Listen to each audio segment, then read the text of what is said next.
Agenda items 4 and 5 recorded by Hansard. Agreed. Any apologies? Judith Carr. Was there any apologies I received? Draft minutes, pages 5 to 11. Members content the record. Powers are raised and refer members to summary table requests, pages 13 to 14. Moving on, Institute of Revenue's Rating and Valuation Conference can advise members that I attended this event along with the clerk and the assistant clerk. I can refer members to the table of papers which outline some of the additional points discussed at the conference and which supplement last week's briefings from the department. Moving on then to the briefing from the Minister, I refer members to pages 17 to 50 of your packs in terms of agenda monitoring papers. Also pages 53 to 78 is the DFP business plan for 14-15 and a press release on public sector reform at page 79 of your pack.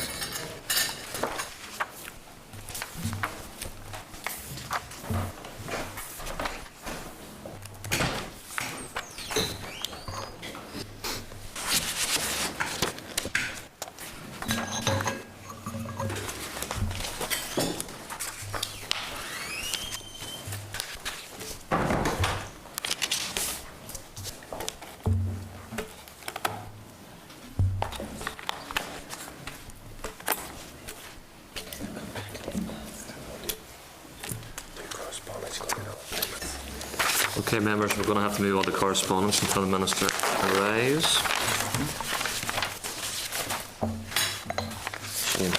Okay, Chair. First item of correspondence at page 168 of the pack.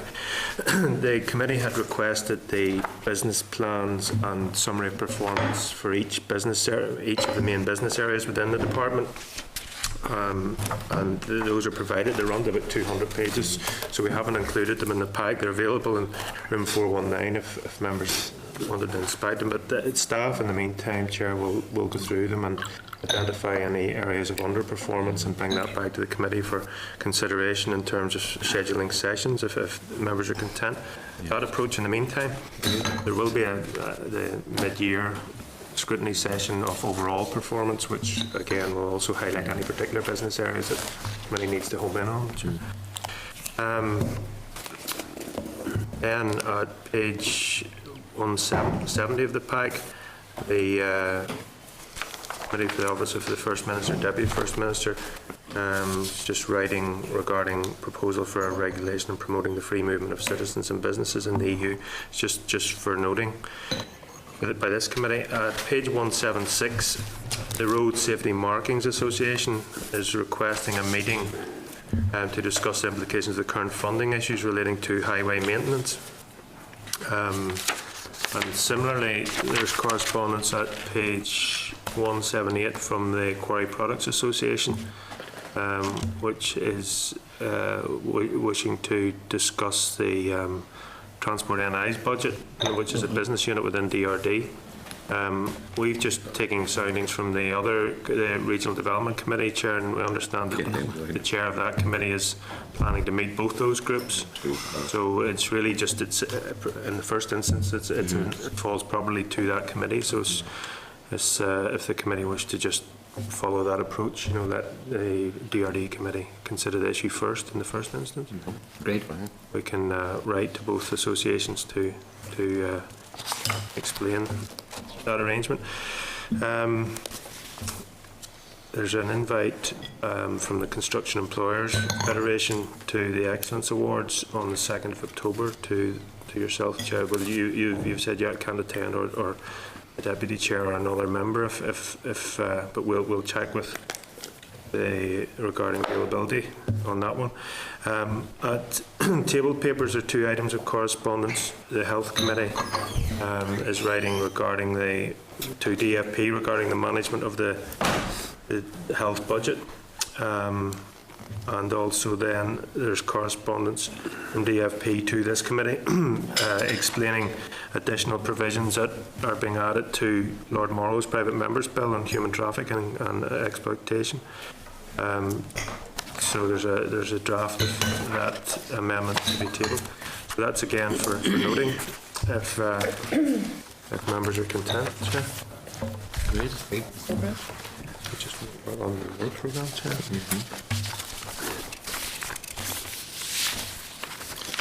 Okay, committee work programme, pages 180 to 183. Members content with that? Do you want to Yeah, say anything? just say a few words about it.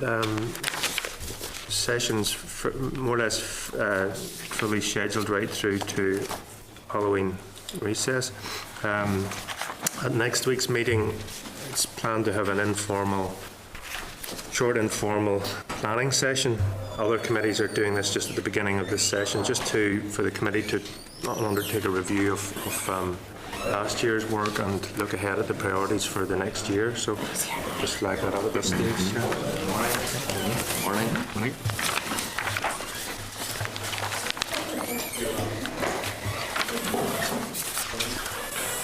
Not a walker. It's not as good as the ones we would do, you know.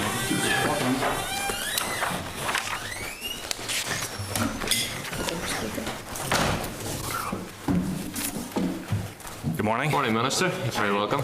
David, good to see you. Mike, nice to see you again. Simon, we're just going to allow you to make an opening statement. Yeah. And then I'll open it to members for questions. Thank you, Chair. It's good to be back for the committee. I'm not sure if David has been before you in his new capacity as Permanent Secretary in the department, and Mike Brennan is Budget Director, is an old friend of the committee. It is about a year, I think, since I was last before the committee, and it's been personally, obviously, a fairly interesting and sometimes eventful year. But sometimes you sort of, as you deal with the sort of daily grind of the job, you can forget the things that you've achieved and things that have happened over the last year. And I think we, as a department, have achieved a considerable amount over the last year. I'm sure the committee might want to question me about some of those things that we've done over the last year, and I'd be happy to do that, as well as look into the year ahead. But whenever you sort of step back, and I don't think we do this enough, actually step back and look at what we have achieved in terms of having set out strategic priorities and goals and then tick them off. We sort of take them for granted. There are a few things, there are many things, but there are a few things in particular that I'm sort of quite proud that we have achieved over the last year. Things like establishing our first enterprise zone, such as achieving better bank lending data, something that this committee has in the past been pursuing as well. We've now actually achieved that. And some of the elements of the reform agenda that I'd set out this time last year to the committee have actually now been put in place. I'm sure maybe we want to get particularly into more detail in respect of that. In terms of the year ahead, Chair, there's, I suppose, no surprise to say that I think that certainly the next number of months and probably the entirety of the year in different ways will be dominated by budgetary issues. And I suppose that's bread and butter for the Department of Finance. It's what you would expect us to do. But obviously this committee understands that there's many more things that the department is responsible and involved in than just budgetary matters. But I think given where we are at the minute, it is going to be the budget that is going to dominate debate and discussion around finance issues from certainly now to Christmas quite intensely, and actually even beyond that as well. The committee is well aware of the June monitoring position and the 2.1% reductions that were levied on all departments excluding health and education. Sometimes in the maelstrom that came after that, it was very serious reductions for those departments. Sometimes there's a lack of understanding as to why that was the case and why it was so high. There were a range of reasons why that was the case. There were allocations that the executive wanted to make in year to departments like DEDI, for example, to secure job creation in Northern Ireland. There were existing executive commitments such as the Historical Institutional Abuse Inquiry and local government reform, which we'd already committed to pay for and we had to then pay for. We had an opening with a health allocation as well, 20 million. And there was an opening over commitment position which hadn't been helped by, that was around 15 million, but hadn't been helped by the fact that we'd already lost 13 million off our baseline through the first welfare reform penalty that we took, which was actually for last year but came out of this year's budget. June was difficult enough and trying and challenging enough, and 2.1% in year of reductions to baselines is very, very difficult for those departments that were affected. But of course, there's still October monitoring to come, and we've already indicated in the June monitoring round that there would be at least 2.3% reductions for those departments, and that being on the basis of the same rules of June with exemptions for health and education. And that 2.3% reflects the £87 million that we still have to take out to pay for this year's welfare reform penalties. I have to say to the committee, I expect that that figure will be higher than 2.3%. And why I say that is that the committee will be well aware of this, and maybe not necessarily pressures within this department, but pressures in other departments, which we're all fully aware of and are almost daily in our news, from whether it be health or justice or whatever it might be. I think there are decisions for the executive to take in respect of all of those, which will necessitate higher reductions in 2.3%, which is going to be extremely difficult for departments. My position is pretty clear on this. I want to see the executive taking an early decision in respect of whatever level of reductions have to be made in year. I would have preferred, my first option, my best position would have been that whatever we do, we did that back in June. And the reason I wanted to see us do that rather than this 2.1% and then at least 2.3% split over the year is it gives departments the optimum amount of time to deal with the in-year cuts. Cuts are difficult to deal with, so we'll talk, I'm sure, about 15-16 budget. Certainly I want to raise some issues about it. Departments will know going into 15-16 already that they are facing reductions to their budget. It's just the nature of the way things are going to be in terms of public spending. But they do at least have, if there's agreement to a draft budget fairly soon, they know that they can plan for those reductions.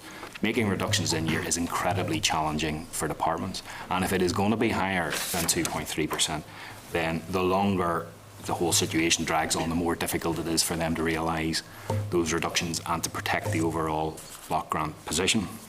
I did mention 15-16, that is something that the department will be heavily, and the committee too, will be heavily engaged in over the next number of months.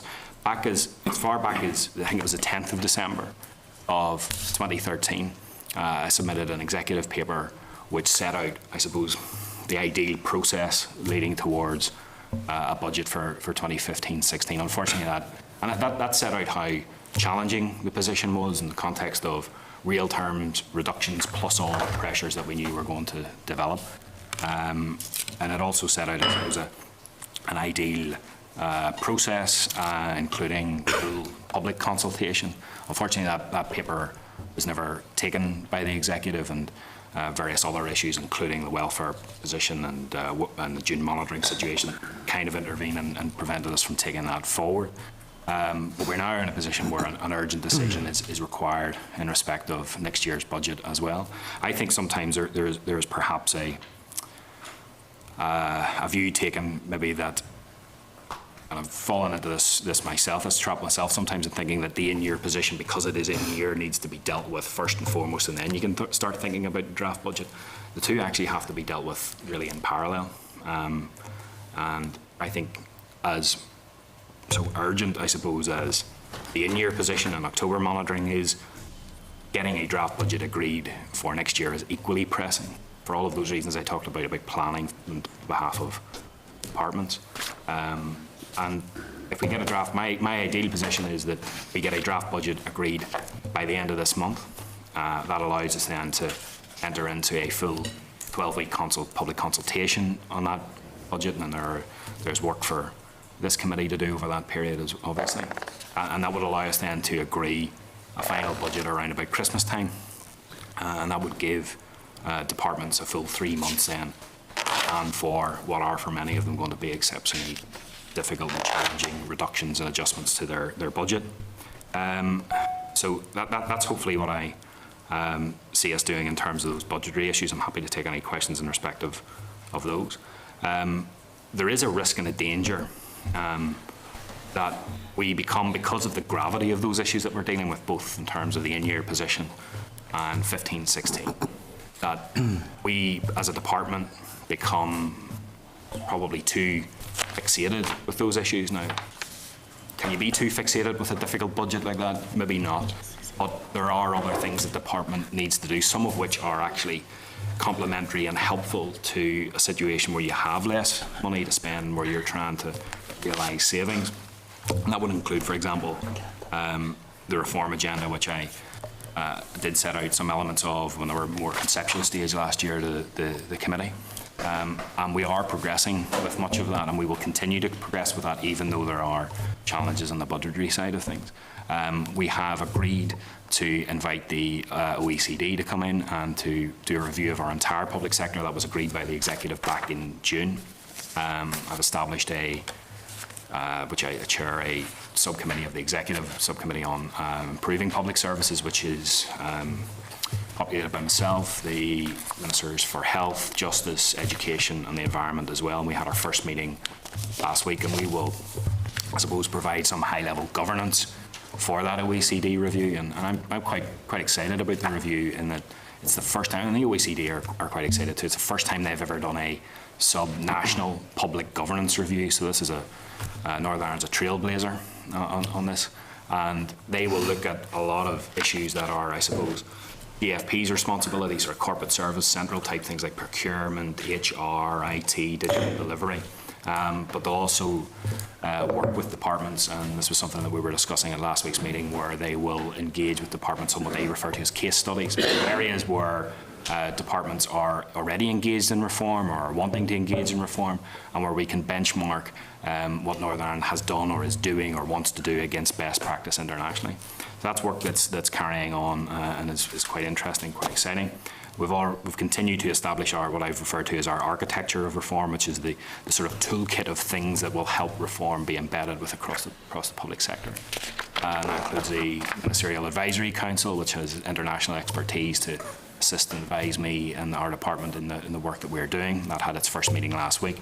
And we've also established and had our first innovation laboratory, which looked at regulatory impact assessments. We've got a few others in the pipeline around dementia, big data, innovation in the procurement process. And that's just taking problems, bringing those relevant officials, but also outsiders, so people from business, people from academia, to come in and just break down a problem and come up with some solutions. And Arlene and I are to hear the feedback in a couple of weeks on the first one on regulatory impact assessments, and I think it's quite an exciting concept that we have. And we've launched our sort of internal staff suggestion scheme, which is called Ideas Engine, which has been piloted inside my department, which is just to tap into, if you consider the fact that we have 27,000 civil servants, never mind 200,000 public servants, there is bound to be a wealth of ideas there and problems that people see and solutions that they have to those problems. But there isn't an easy way to get those problems or those solutions that people want to offer to the people who can make the decisions to implement them. So we have this IT-based platform which has been established, firstly on a trial basis within DFP. We've already had over 100 ideas, and we're sifting through those and judging them. It's quite an exciting concept as well. Allied to, there's one element of reform that I'm very keen on progressing over the next year, is the whole area of digital transformation. Not just because it's a way that you can save money, and that's incredibly important, but we've always got to remember that reform has got to be about enhancing the citizens' experience of public services. And moving more and making services accessible online is something that citizens increasingly want to do in a world where we're, booking flights and booking various things and paying for various things online. It's something that people are actually well ahead of government in this respect. So we have a project, a 16 by 16 project, which we're launching, which is to try to get 16 of our biggest transactional services online, made them accessible online, and increase the transactions to by a further 300,000. I think already we've got about 800,000 transactions are done every year online, and we want to take that over the million mark. The final area and it's not the only area which we're focused, but it's a particular area I want to focus on is improving our infrastructure delivery. And one of the things I was very pleased to be able to announce in the last year was two things, I suppose. The extension of the A26 and the dualling of the A26 was one. The building of a new regional children's hospital was another. And even though I think we have made some incredible improvements to our infrastructure over the last number of years, we're spending record amounts on capital, even with the dip that we have had in the last few years in our overall capital budget. I am sensitive to criticisms that we're sometimes a little slow in getting infrastructure on the ground, that there isn't a sort of a joined up approach to procurement and the delivery of big capital projects. So I was charged by the Budget Review Group to go away and take a look at this. A procurement board, which I chair, examined it and we've produced an action plan. And that is, just in a snapshot, looking at DFP having a role as a centralised procurement and delivery service for the whole of, for most of public sector infrastructure projects. We would have a prioritisation of big capital, strategically important capital projects, which would form a regional infrastructure plan.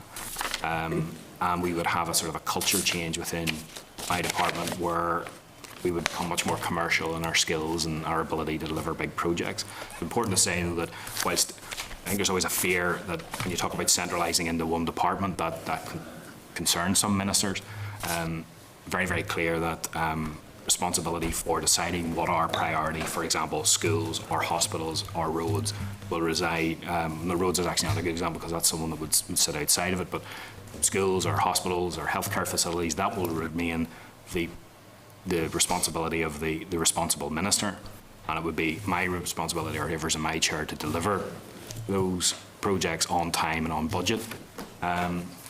So again, that's an area where I hope to make some progress with colleagues over the next number of months. So I do think it is important, while we are grappling with huge budgetary challenges, and let's not underestimate the scale of the challenges that we are facing. These are, you know, if we thought 11 to 15 in reflection, thinking back to then, we thought that was difficult. This is in a whole different level altogether. But it is important, I think, strategically for the department that even though most of our focus and our energy over the next number of weeks and months will be on both dealing with the in-year position and also draft budget, final budget for 15-16. There are other things around reform, around digital delivery, around infrastructure that the department has to focus on as well. Thank you. Thank you, Minister. Obviously, there's a number of issues we could cover here today, but I think the most pressing is the budgetary pressures to which you refer, and whereas each of us will probably have a different take on how you deal with these particular issues, it is something that needs to be a priority for the Assembly and the Executive. In terms of the different departments, I mean, the committee has correspondence in from the Chair of the Health Committee and makes reference to a recent session they had with the Minister, and also makes reference to your own statement in June in regard to the monitoring round. Now, in terms of background, I've looked back. Health has made some 41 bids over this budgetary period. They've bid for some £385 million, and I think it's about 140 million in terms of resource has been allocated. Now, of course, that's against the backdrop where special flexibility arrangements were put in place for health so that they wouldn't make those bids to the centre. So already, as we're facing these budgetary pressures now, it's from a background or from a baseline where we should have that 140 million in place. Now, obviously, there will be pressures in health, and we will all be sympathetic to ensuring that the money goes to relieve those pressures and to deal with frontline needs within the health service. And I suppose it is to be welcomed that there is reference from yourself that if there's, in terms of the extra £20 million that goes to health, that it will be subject to the Department demonstrating that it's taken the necessary actions to address the residual pressures it faces in this year to ensure it remains within its budgetary control total. But given the fact that the Minister and the Department has overspent it in the previous financial year and has given some indications that his priority is not the budgetary limits but the department, which is absolutely understandable. I mean, is there any point in continuing to have these special flexibility arrangements in place if the Minister is continuing to override that and to disregard your own directions? Well, the flexibilities which you reference were put in place back in 2010 for the 2011 to 15 budget period, and that was to reflect, I suppose, many things, but principally the importance which the Executive at that time placed upon the delivery of health services in Northern Ireland. And that's a position which hasn't changed, and certainly in listening to political debate and public discourse over the last number of months, it's very, very clear that whilst we do a range of services, we deliver a range of services, all of which are incredibly important, they don't seem to sort of grasp the public attention in the way that, or political attention in the way that health can. And I think that those flexibilities were put in place, rightly put in place at that time, because we knew that whilst there was, I think, a good settlement at that time for health in the context that we found ourselves in. Of course, we could have given much more to health in 2011 for the budget period. We didn't have it to give because we are trying to balance things out and deliver other services as well. And health consumes and continues to consume by far the biggest chunk of our budget compared to any other department. And I don't see that changing irrespective of the pressures that we are facing. Health had those flexibilities, yet there were still pressures there. Those pressures have been intensified in more recent times. Although I would say that, and pay tribute to the Minister and the work that he has done over the last number of years in terms of taking various inefficiencies out of the system. If you reflect back to the late 2010, early 2011, before the budget was set, there were all sorts of predictions of, a whole range of predictions of doom and gloom about what would happen to the public sector in Northern Ireland, but particularly around health. And I do recall the Minister at that time talking about that if he didn't get X amount of cash, we would be filing for Chapter 11 bankruptcy for the health service within a matter of months in April of 2011. Quite why we would file in a US court for bankruptcy for the health service in Northern Ireland, I never quite got my head around. But there were all sorts of predictions of doom and gloom at that time about what would happen. The new Minister, upon taking office, well aware of the challenges that he faced, got his head down and started to extract inefficiencies which we were told weren't there to be extracted by the previous Minister. He has taken around, I think by the end of this year, it'll be about £500 million worth of inefficiencies that he will remove from the system. So I think when you've got this huge sort of leviathan of the health system, which is, and sometimes we were chatting about this earlier actually, where you've got a situation where we're much more focused on Northern Ireland than anywhere else. But you only have to look at the press in the Irish Republic or on the mainland, whether it be in England nationally or for Scotland. Health services right across the board on these islands are under the same degree of pressure that our own health service is under. And I think for the Minister to have taken out those inefficiencies to that extent and that scale, I think is admirable. I think it's commendable, and he should be praised for that. Obviously, there was an issue last financial year with an overspend, a very modest overspend in the grand context of his budget. But it was an overspend nonetheless, and all ministers, and I've made it very, very clear to the Health Minister, as I would make it clear to all ministers, they've got to live within their control totals. We can't have a situation where ministers are spending money that they don't have. We have to live within our means, and I've been very, very clear to the Minister about that, as I have been to the whole Executive, and the Minister accepts that point. But there are pressures still there, and I am committed to, as I was committed in June, to try to find more money for him, and I would be committed to seeking to find more money for him in October as well. But I think we've got to recognise that whatever flexibilities were put in place in the past, the Minister has done a lot of work to ensure that he could live within his means and that he wasn't coming back, I suppose, with a begging bowl approach on a habitual basis, looking for more and more and more and more. He didn't do that. He tried to live within his means as best he can, but the pressures are I think, starting to catch up, and I think we've all got to recognise that and take appropriate action. Obviously it's still relatively early in terms of this financial year, but in terms of early indications from the Department of Health, do you foresee them remaining within their budget total for 2014-15? And in terms of your reference to the Health Minister taking the necessary actions to address this, what are those necessary actions, and what response have you got from the Department of Health in terms of that? Well, I always want to be very careful that, and I was answering Deddy questions yesterday, that I don't sort of dwell into answering issues which are the absolute domain of the Minister for Health. But I am confident that, whilst I know there are significant pressures, and the Minister and I have spoken about the remaining pressures that he has, and whilst there has been an indicative allocation, I suppose, of 20 million subject to an evaluation by my department, which I think that's appropriate and right that we should be doing that. Given the scale of the pressures that we're being told that are there, I think it's right that my department, on behalf of the executive and the assembly and wider society do go in and scrutinise and make sure that they are, what we're being told is robust and is right. That work will go on and continue in advance of the October monitoring round. But I have had discussions with the Minister around the pressures that he is facing, and whilst he has very publicly outlined that he thought he had a total of £160 million worth of pressures, that if he gets around £80 million, he thinks that he will be able to live within his means and not overspend this year. So I have publicly committed to trying to seek that additional resource for him in the October monitoring round, but that of course presents its own challenge in the context of the in-year position that we find ourselves in.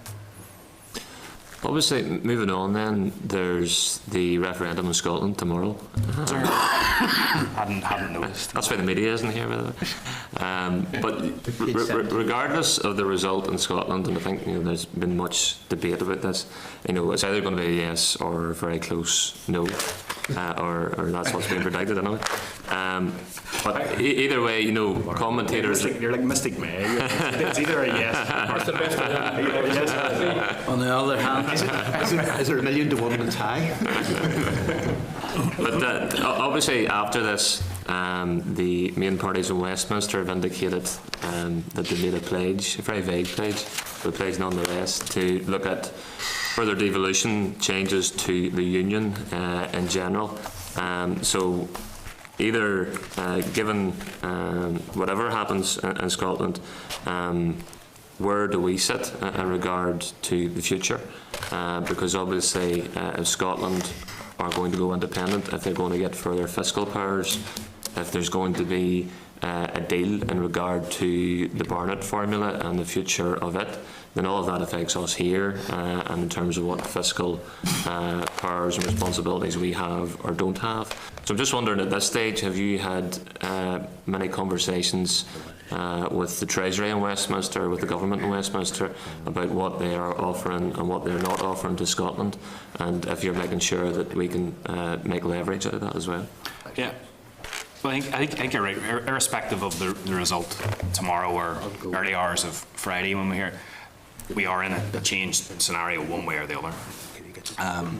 And I think that I've been observing, like I think we all have, very, very closely what has been happening, what has been, particularly in the last fortnight, as polls have tightened and various campaign promises and pledges have been made. Now, in terms of doing detailed work or analysis of what's there, I think it's best that we await the outcome and see what is actually offered. And I'm not massively inclined to say the officials are way off and do a lot of work on the basis of a pledge that appears on the front page of the Daily Record. There's, I think we have to see what is out. Not that I'm suggesting in any way that a campaign pledge made by politicians wouldn't be something that would be followed through on after a result. I know. But I think we will all carefully await the outcome and what is actually offered. And I do think I get a sense that there will be something offered fairly quickly after the result, and we will see how that affects Northern Ireland. I think the point of most interest in yesterday's pledge by the three main party leaders was the pledge to retain the Barnett formula. And it's a position which we have actually shared with Scotland for some time, where we have both been, for all of its flaws, and there are flaws in it, and it's a temporary measure dating back to the late 70s and all of that. We have taken a view as a department, I personally view as well, that whatever about all of the flaws that are there and whether you could construct a better system, and I have no doubt you could construct a better, fairer system that would be probably better for Northern Ireland. I don't think that's what Treasury's intention in that type of discussion would be, and I've always been careful in cautioning that in wanting to start a discussion in Northern Ireland about the Barnett formula, be careful what you ask for. So I very much welcome if it is followed through on that whatever happens after a no vote, that the Barnett formula will continue to be used. That gives Northern Ireland a degree of certainty. It has been of assistance to us, particularly in the last number of years, with the Westminster government taking decisions to protect health and education. That being so huge an element of our budget, it has insulated us somewhat against some of the worst problems that there have been across in GB. So I think that's a good thing that has come out of it for Northern Ireland. Because I have to say, I was worried that irrespective, or with a no vote, that would be a debate that would be opened up and Barna formula might be gone. And Treasury, I don't think, open those sorts of discussions with the intention of doing you a favour of any kind.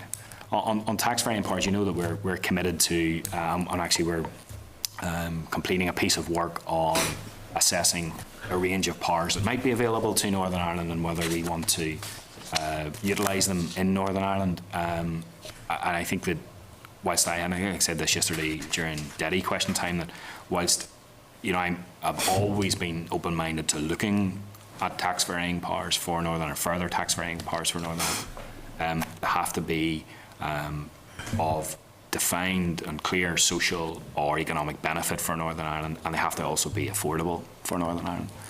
And I think as I look at the range of powers that might be there aren't many of them that tick both of those boxes. Notwithstanding, of course, our continued pursuit of corporation tax, and I don't know what will be done in respect of corporation tax for Scotland if no vote is the case.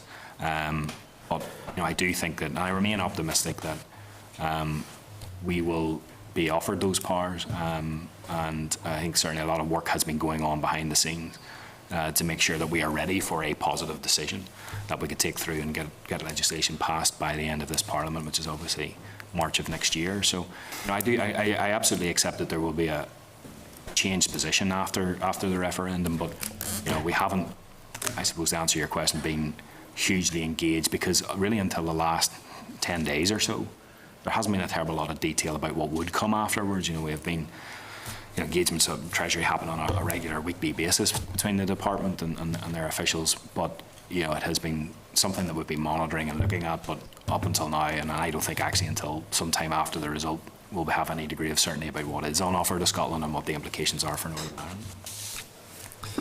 I mean, obviously you referred to the October monitoring round and the issue of the 87 million arising from the welfare issue. Yeah. Has any, and I know I've asked this question before, has there been any economic analysis, any analysis of the economic impact of the legislation that is proposed in regard to welfare here? Because you see, there's a story that Wales has done some research and that in South Wales it could strip some 430 million a year out of South Wales valleys and endanger 3,000 local jobs. And I just feel that sort of analysis seems to be lacking here. Is that something that the Department's looked at?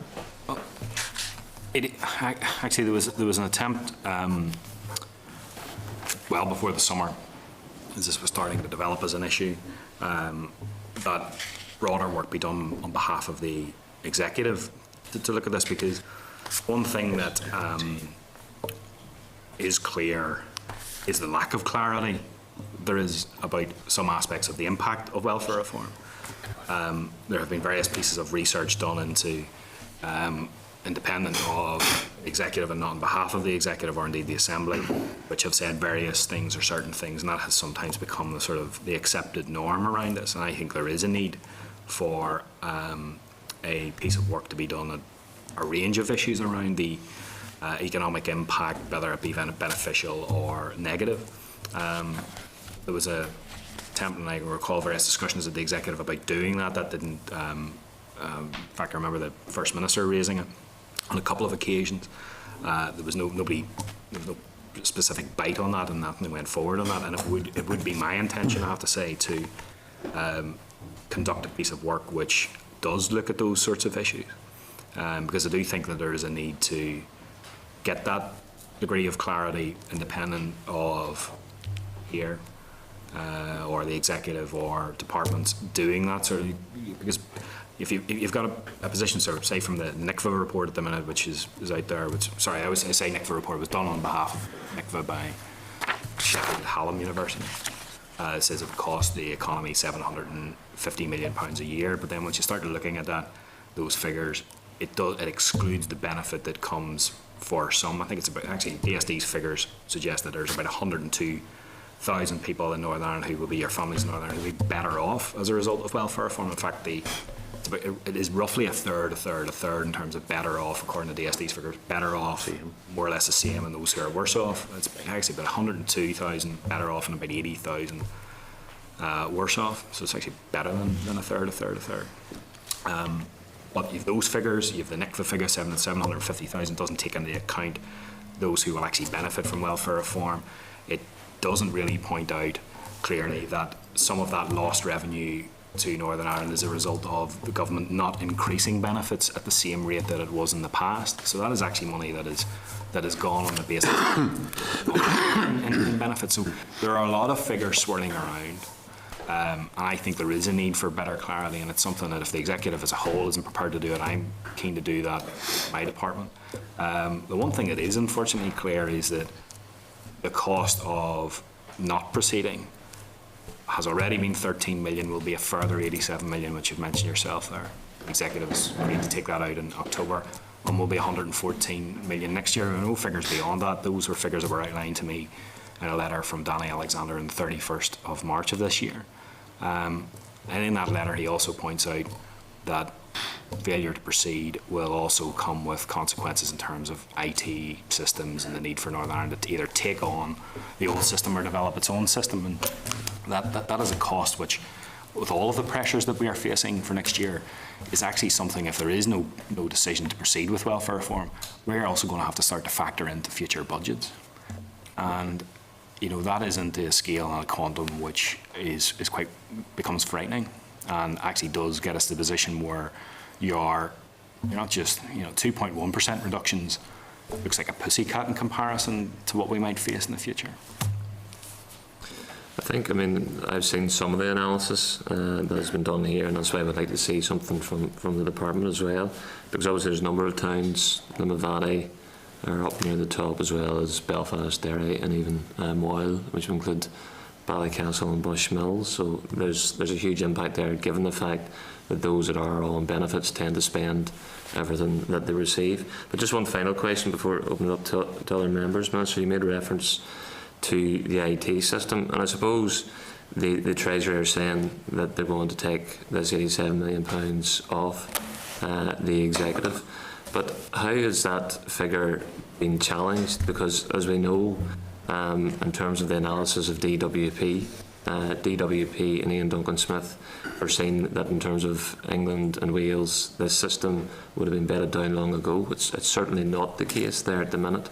And the IT system is facing some major difficulties. So is there not a risk as well that we buy into an IT system that doesn't work, that is the subject of fierce contention in England at the moment in terms of whether it actually will work in the longer term or not? And we're even seeing the Labour Party now changing its tune in regard to referring the universal credit proposal to the audit office at Westminster. So there's a lot of uncertainty in England over the same issue, and I wonder, in terms of the IT system, in terms of the figures that are coming from the British Treasury, are we challenging those appropriately?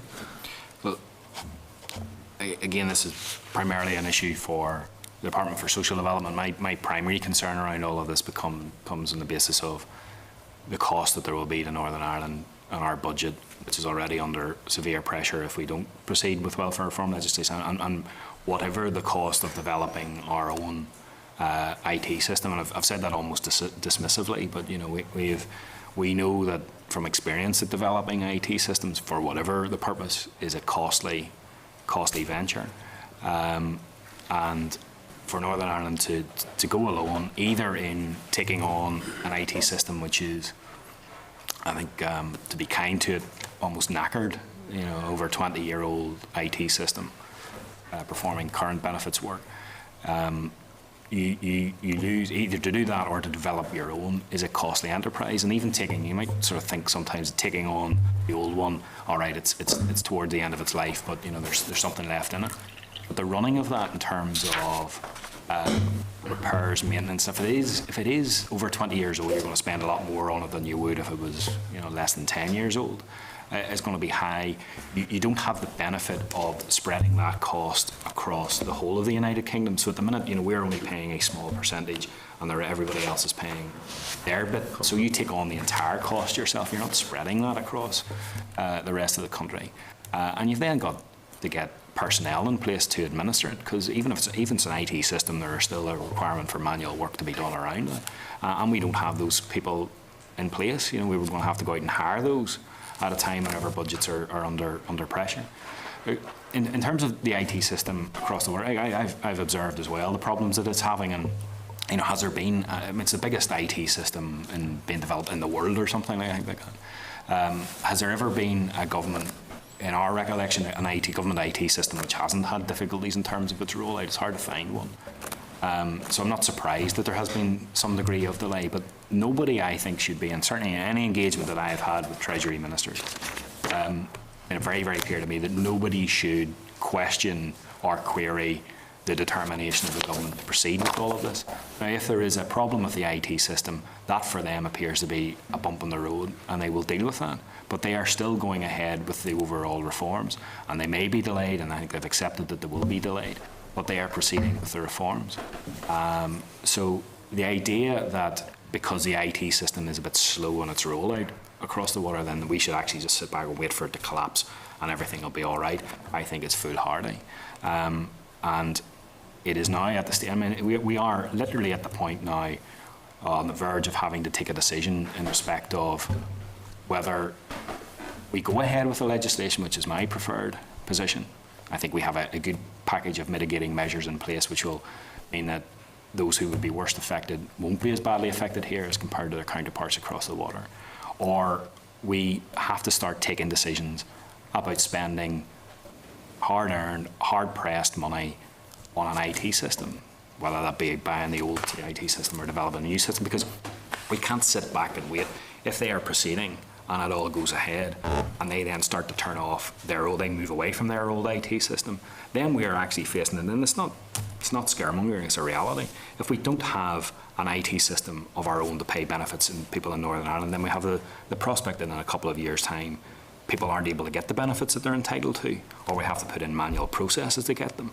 So we have to then start, we have to sort of take the decision very, very quickly in the 15-16 budget, if we're not proceeding with welfare reform legislation, to then start to spend money to develop our own IT system or the purchase of the existing system. So this is not something that you can sort of, we'll push it down the line and not worry about it. It's a reality and we're going to have to face up to very, very quickly. Ian? Yeah, without preempting next week's debate in respect of the call for a new budget and a revised programme for government, have you as Minister, or indeed your officials, looked at whether there makes sense to bring forward a new budget or indeed a revised programme for government?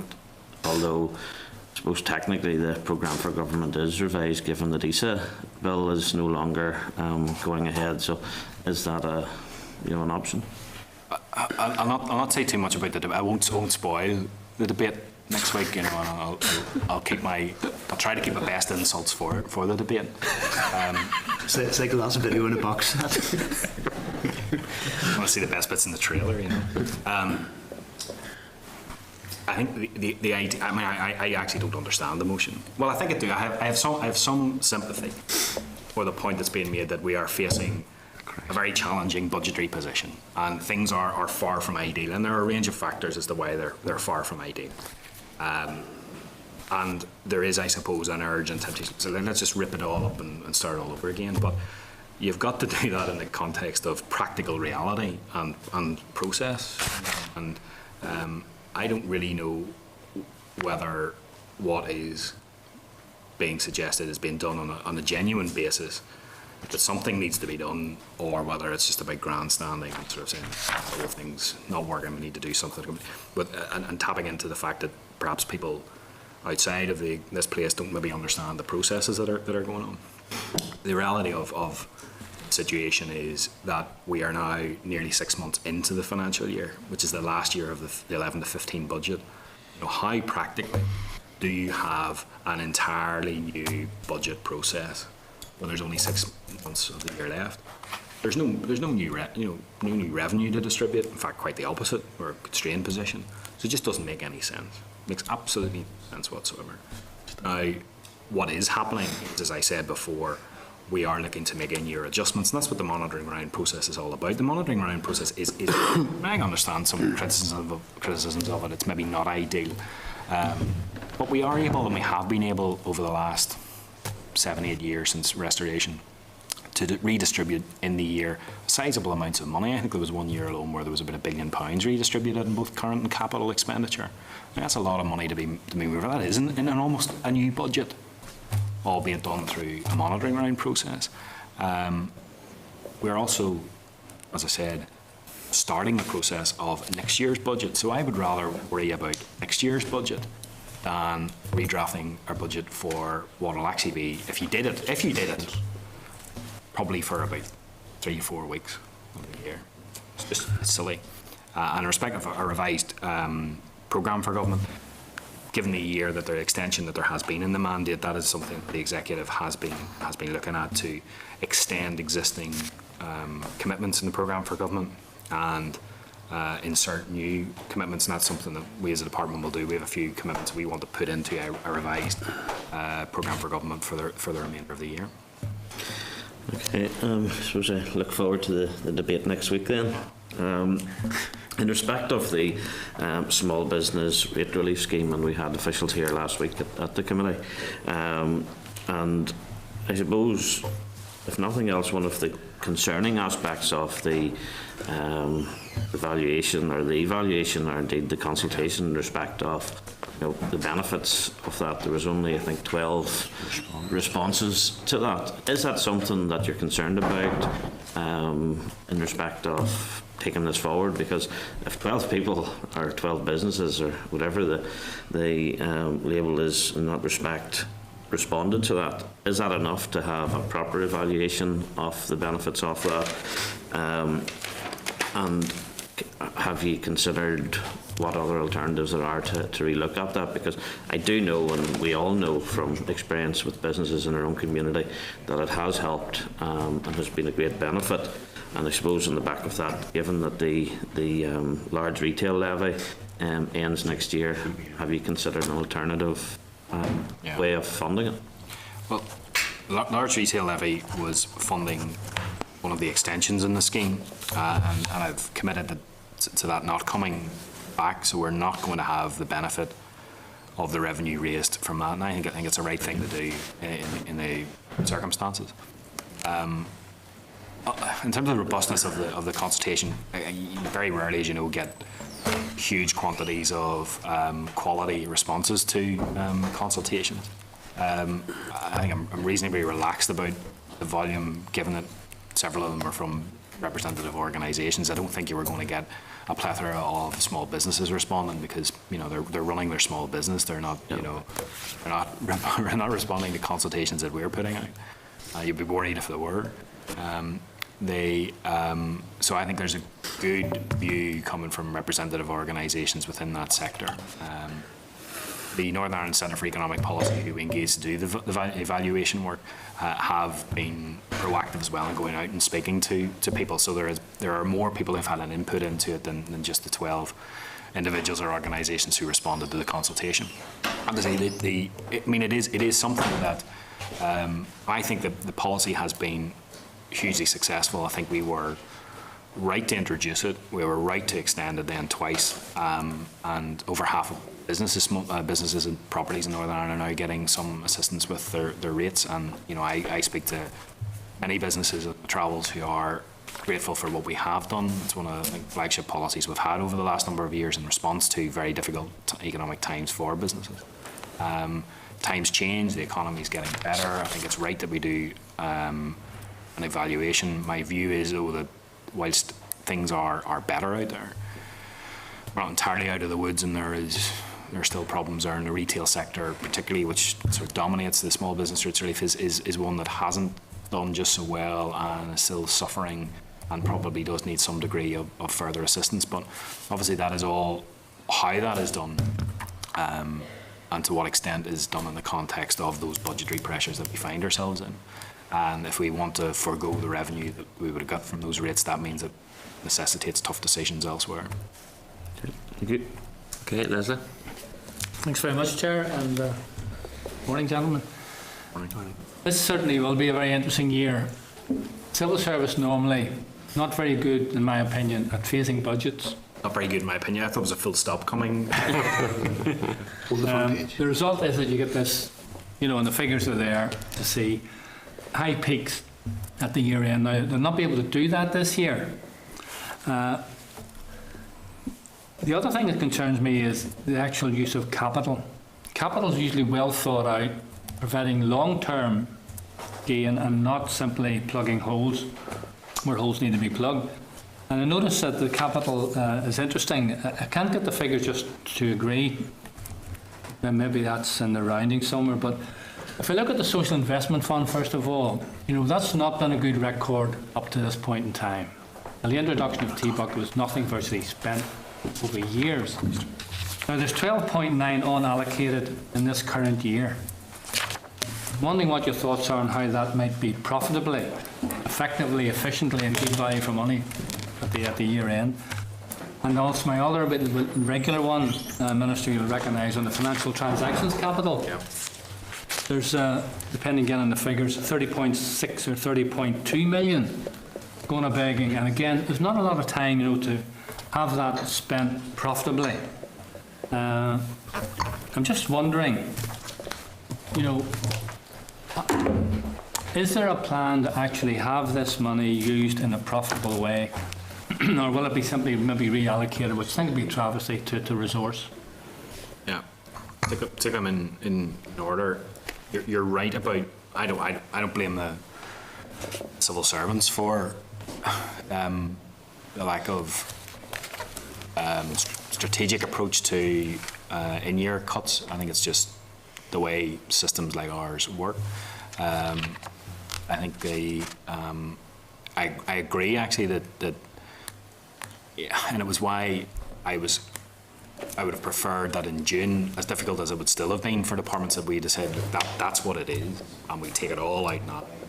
And certainly discussions that I've had with ministers subsequent to that have said that would have been a far more preferable position. And in fact, actually, what departments are doing is that they're planning for the bigger chunk coming out anyway. So it was just a presentational issue, really, in June monitoring rather than anything substantive.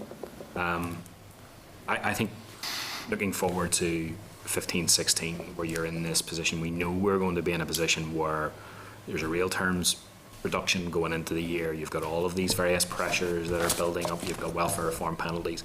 So you're starting from a position where there's a huge amount of money not going to be spent in public expenditure now compared to the previous year. But the best way and the ideal way to deal with that is to take a much more strategic approach to it. Unfortunately, I think in part because of the system that we have, which is far from perfect, we end up sort of everybody takes a similar degree of haircut rather than being strategic and saying those are the 2 or 3 things Allied Day programme for government which are most important to us. Those are the things which are not unimportant but are less important than those top things. That's that's the approach I'm going to try to push towards, and I've begun spelling out to all ministers just exactly how dire things are, and that we have to ready ourselves for a very, very difficult year next year, and indeed years beyond that, because it's not getting better either. Capital budget, and yes, you've spoken extensively about the capital budget in the House before, and again I agree in terms of the strategic use of capital, because the importance of capital is that it is expenditure that is the most clear expenditure that we have that helps our economy, really, in terms, and that's not just even the men and women who help to build the things that we want to commission, but better roads, better telecommunications infrastructure, all of those things help to attract investment into the country, and when you're fighting with your near neighbours in the Irish Republic and Scotland and Wales and other places for investment, the better infrastructure you have, the better it is, easier it is to attract that sort of investment in. So I do want to see it spent much more strategically. Our capital budget is going up. It's modestly going up. It's getting back to sort of 2010 levels, which was a record year for the executive, or was around that period where there were record years in capital expenditure. It is arguably the wrong sort of capital that is increasing it, because it is financial transactions capital. And you're right to identify that there is 30 million unspent. That's a lot to be unspent or unallocated at this stage in the year, and it is something that is troubling me and does concern me, because it is not. I mean, if it was 30 million of conventional capital and you were getting close to the year end, you just shovel it out the door and do lots of different things that maybe weren't as beneficial, but at least the money would be spent, you wouldn't be lost.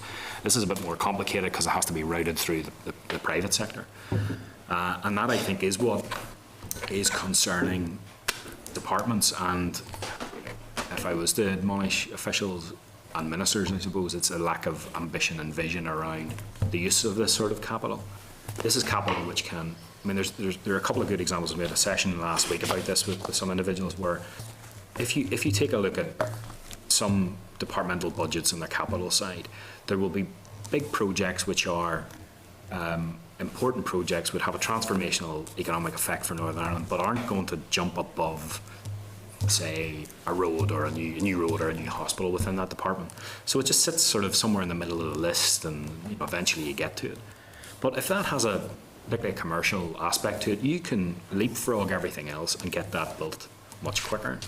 But there's just this blockage, a fear, I think, about engaging with the private sector to use this. It can be it's complicated. Our job is, I think, to try to help departments to work with FTC.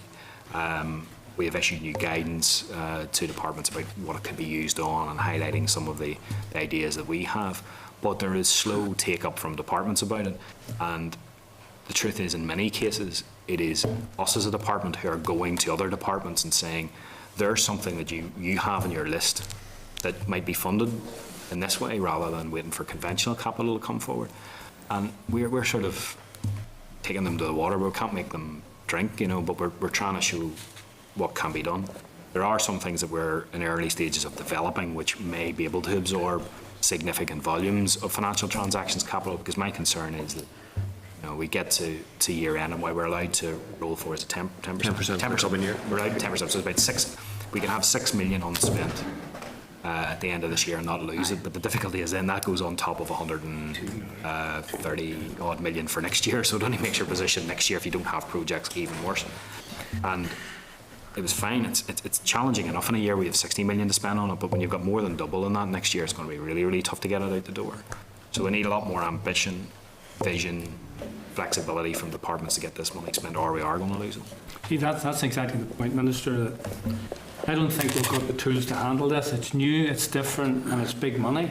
Now, it would be a crying shame if this were to go. That would be 20 million there, say, going back to the Treasury.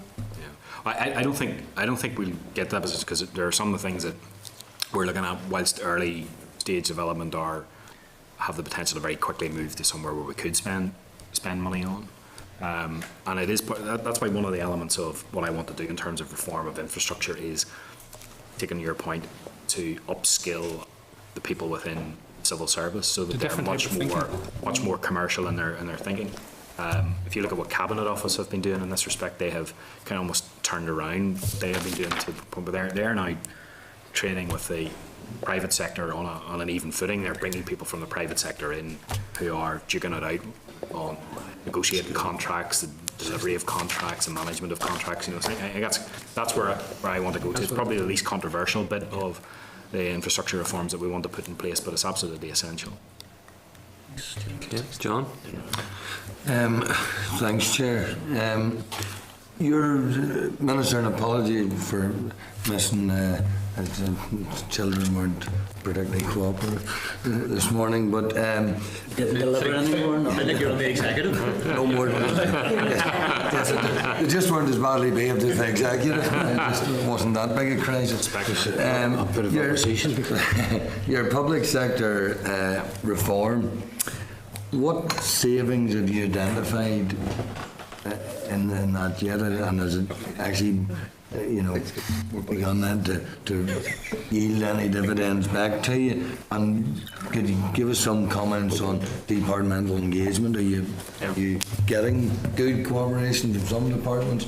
And I don't mind you naming and shaming that. Okay. If you're... Yeah. It's important in talking about reform, and actually I'm now less inclined, although I think it's now so ingrained, not to talk about it as reform because of, I think, some of the connotations that come from the word reform. I think internally sometimes the word reform can seem sort of about, I suppose, the most benign, about simply restructuring. And restructuring can be useful and can be important, but it's not always a great deliverer of reform, actual reform. It can also be seen sometimes as reform as a word as being about purely about making savings, and people then thinking, what's that in the human cost and context and all of that. So I like to sort of think much about transformation, because transformation is for me is about primary objective of public sector reform, which is about enhancing the citizens' experience of public services. Now, in the process, you could and you should be saving money, and that's a nice, byproduct of it all. But primarily, it has to be about ensuring that what we do and what we spend our money on, or the public's money on, is achieving the outcomes that we want it to achieve. And I don't think there's enough of that. I mean, I think there's a whole cultural area of change that was required right across the public service, where we focus less on the inputs that we put in and the number of outputs that we expect to get from those inputs, and actually ask, are we getting the outcomes that we want from it all? So my primary focus is on enhancing citizen experience. If in the process, and ideally in the process, we save money, and that's brilliant. In terms of actual savings, well, of course, reform and transformation is not something that sort of started last year. It's been something that's been ongoing. My department's very much in the lead, and this is why the OECD work will focus on a lot of sort of central cross-cutting areas such as HR and procurement, asset management. In fact, we have asked them on the issue of procurement. We have included now in the review that procurement will have a specific review done of it in Northern Ireland. So I think that's something which is in response to some criticism that there is of our procurement process in Northern Ireland, which I'm keen to see addressed. We have been making considerable savings, particularly in the likes of, actually it might be worth sharing in a little bit more detail. It's something that I'm keen to do, that on a regular basis, almost annually or biannually, we have a list of these are the things that we have as a department have done, and perhaps further across the executive in terms of in the broad banner of reform or transformation. But if even to just what EFP has done, particularly in respect of shared services and the cost reduction there's come from things like IT Assist and HR Connect and other shared services. Asset management is an area where considerable savings, as well as improving work experiences for colleagues. And that's why I was keen to secure the bid in June monitoring, even though it maybe looked a bit counterintuitive in the difficulties that we had. So there was a capital and a current bid met for investment in asset management, agreed asset management strategy, which is actually headed up by OFM, DFM and delivered in partnership with ourselves, because the savings that we have already made on asset management, if we have more money on the capital side, which we're have a little bit more of, if we can invest that, we can realise then current expenditure savings moving forward. So actually, I don't have the exact numbers in front of me, but I think it might be useful if we update the committee with some of at least the DFP sort of savings that we've made across some particularly shared services and IT and asset management. The departmental engagement has been actually quite positive, and I suppose I was a little worried this time last year that people would see it as DFP wanting to do things to other departments. I'm not sure that concern is completely abated, but there is I suppose what has benefited the agenda is that other departments want to talk to DFP because they know that they are they're facing issues in terms of public expenditure. They know that what they have been doing for years hasn't always worked and produced the outcomes, and they're looking for new ways of delivering services. They're looking for our assistance, whether that be in HR, IT, procurement, public expenditure way to help make that happen. So there have been, even amongst those ministers I thought might have been most reticent about engaging, there has been positive engagement. And the fact that the OECD review, which is, I suppose, a strategic underpinning of all of this moving forward, was agreed unanimously by the executive, and the subcommittee that is going to oversee that has the Education Minister, the Health Minister, Justice Minister, the Environment Minister and myself on it, is indicative that there has been good and positive engagement on this. Now, every minister, I'm sure, will have different motivations for being involved, and I'm not too fussy about that, and I think that some have, the Health Minister in particular at our meeting last week was heavily engaged and had a lot of areas. In fact, he was quite in wanting to see the OECD work accelerated and results coming quicker than maybe the OECD were originally timetabled to do. So there has been good and positive engagement, particularly amongst those ministers who are spending the largest chunk of our budget. Thanks.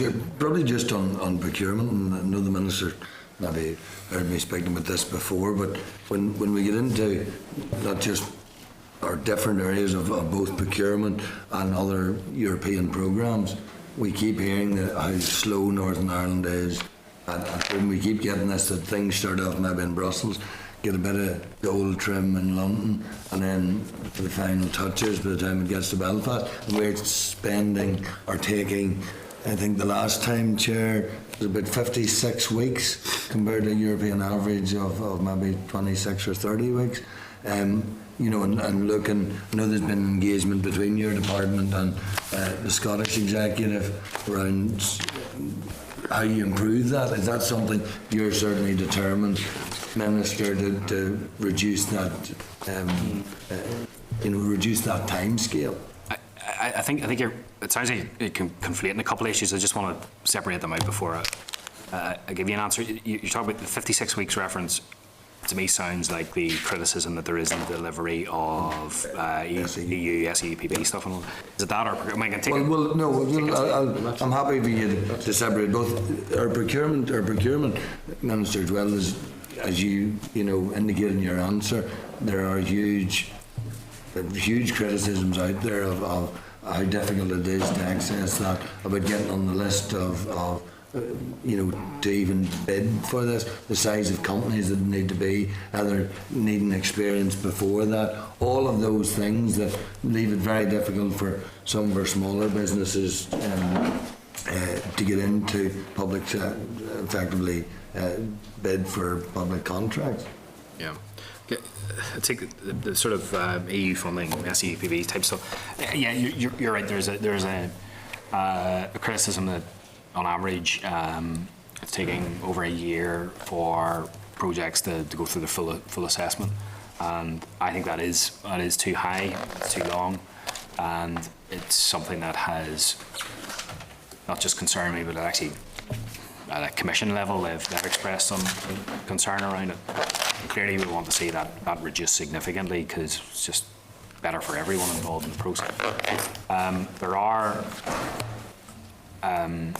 however, various processes in Northern Ireland which are not undergone, for example, say in the Irish Republic, particularly in the Irish Republic, which perhaps give the impression of extending the process in Northern Ireland. I've made it very, very clear under some pressure to remove those processes that I'll not be removing those, because I think it's important that departments here have the degree of oversight that those processes have, and we all ensure, because if I started to remove processes, sure I'd be in front of this committee asking why are you removing processes which are giving the Assembly and the Executive Ministers and departments the oversight that they require on public expenditure, because a lot of this is being meant to match funding from departments, and departments want to have a degree of confidence about all of that. And I have to say, departments aren't saying to my departments, our departments aren't saying to me that they want to see those processes removed. In fact, quite the opposite.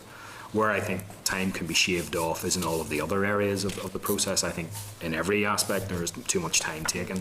I think we will do our bit by trying to take less time to do those sort of central processes that we have done that are particular to Northern Ireland, but at every other stage, SEUPB and others have to do the work in less time as well. And if we all take a week or so off the process that we're all, the work that we're all doing, then all of a sudden you'll be below a year and you'll be heading toward the better position would be.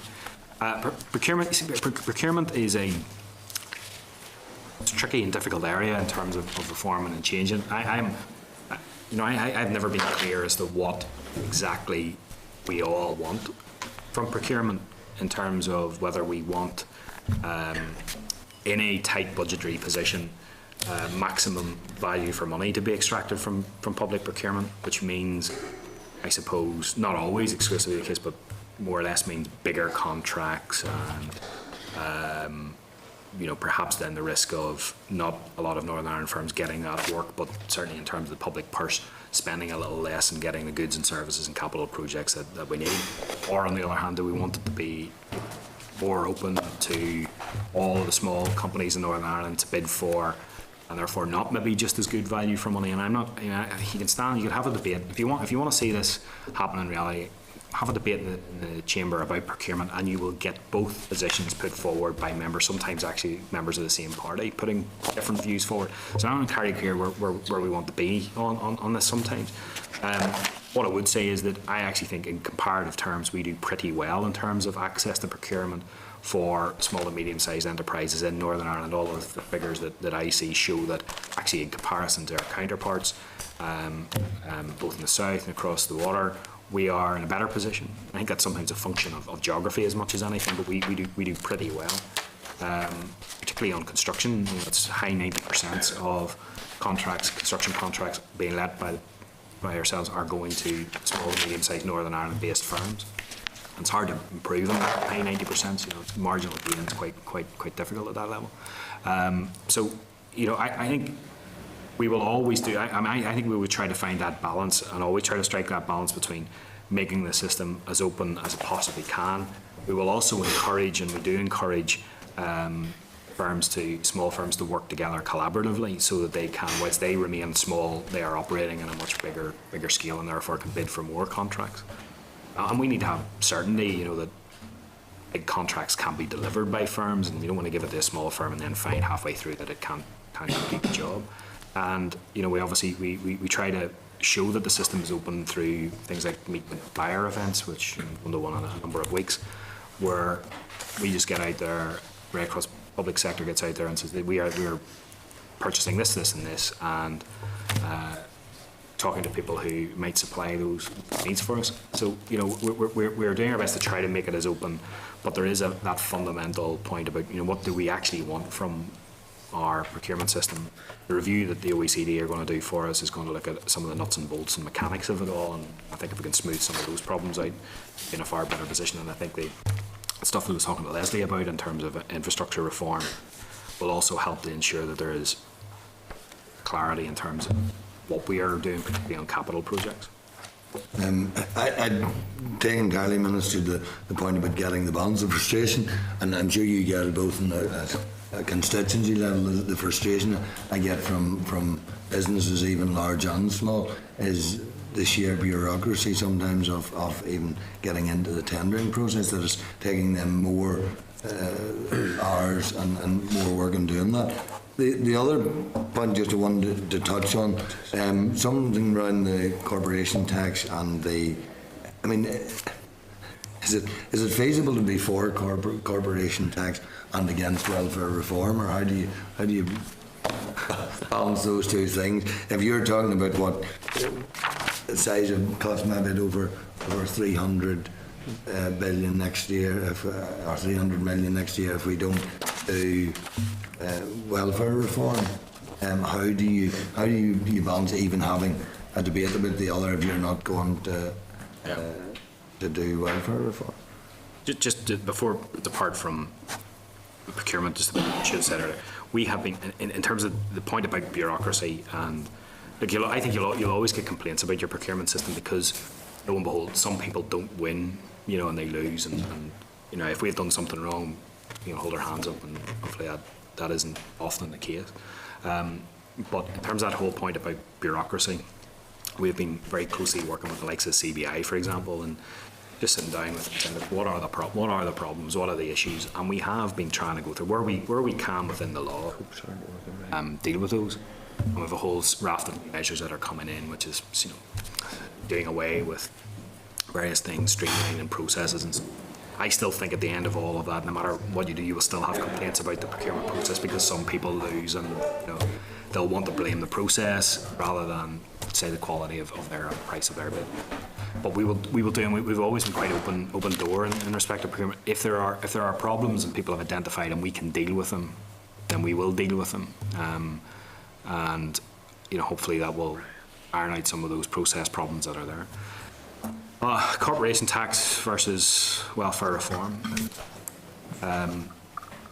Hopefully it isn't a sort of an either or, but you know, it's not an unreasonable point to raise in the context that we find ourselves in. Look, I have been a huge supporter of the devolution of corporation tax and the reduction of the corporation tax rate in Northern Ireland for as long as I've been involved in politics. And the reason is the same reason that anybody who supports it is the transformational effect, positive transformational effect that could have on our economy is going to be huge. You know, and even at the low end of estimates of new jobs that it would be creating, you know, you're still looking at tens of thousands of new, not just new jobs, but high quality, highly paid, highly skilled jobs coming to Northern Ireland over the next 10 to 20 years. You know, and that's something that I think is quite exciting. I think that's something our economy and our country badly need. And you know, the positive side of corporation tax is an easy one to endorse. Everybody's going to put their hand up for that. There is a downside, I suppose, to it, which is, I suppose, one of my concerns, which is that there is always a need for that conversation to be had. Well, like, how do you pay for it? But I was always, and I remain committed to having a sensible, mature discussion around how you pay for it, because you are getting the benefit of it, and the benefit is all of those jobs and a move forward, a transformation in the economy, and this place starting to feel and look entirely different than the way we want it to be, and that's the consequences of your decision to devolve and reduce and have less revenue, or that you have to reduce public expenditure. But I think in the circumstances where you're getting something, and you are getting something positive, it's a price worth paying. The difference, of course, in welfare reform is that, you know, you have, by not proceeding with it, there is a cost coming from it, but you're not getting any benefit for that cost. And some folk will, and I think it's understandable that people say, well, look, I'm resisting this because the cuts are going to come to individuals. Well, those cuts are coming anyway, because the Treasury's just removing that, or DWP is just removing that from people's benefits already. And you know, there is I don't think we're in a position where we're saying we're going to fill that in ourselves and we're going to pay that sort of bill. You know, that's not what we're talking about. So resisting welfare reform brings with it a cost, but it doesn't bring with it any huge benefit or any benefit at all.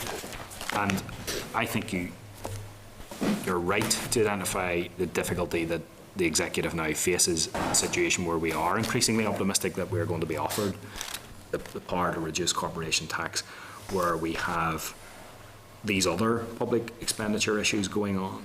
And you know, I just hope, I suppose, that our debate about welfare reform and the fact that we haven't handled that well because of the intransigence of some parties within the executive doesn't mean that the Treasury, who have been supportive enough up to now on corporation tax, don't take another view or another look at the whole issue, because I still think that corporation tax and getting that power for Northern Ireland is tremendously important in terms of transforming our economy and transforming our society. Just finally, was just, you talked, Minister, in your earlier reply about the citizens' experience of services, which, you know, I agree with. I just wondered, and you gave the figure, was it $500 million of efficiencies taken out of the Department of Health? Do you think that the average citizen experiencing their health service now would think that those were efficiencies or cuts? Do you think their experience of the health service is good at the minute? Again, you're tempting me into territory that isn't mind to answer for. I think I can remember being on this committee and having discussions about efficiencies in the past and finding that actually when you analyse a lot of what departments do in terms of efficiencies, they are just either outright cuts to the services or increases in charges, or they're not necessarily efficiencies, which I always think, I think most of us would define in our own minds as doing things better and doing them for less, or doing them for at least the same standard, but doing them for less.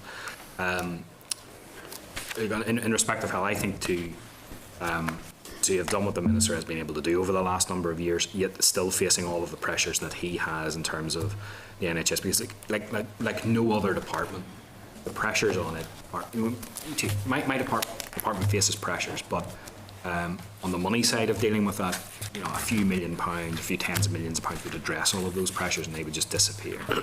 A few tens or even a few hundreds of millions of pounds is not going to see all of the pressures that affect the health service disappear. It is a department like no other department in terms of how it consumes public resources. It would spend, as the Minister himself has said, it would spend every pound that we have in the executive, in the budget that we have. Clearly that's an untenable position and you have to draw a line somewhere.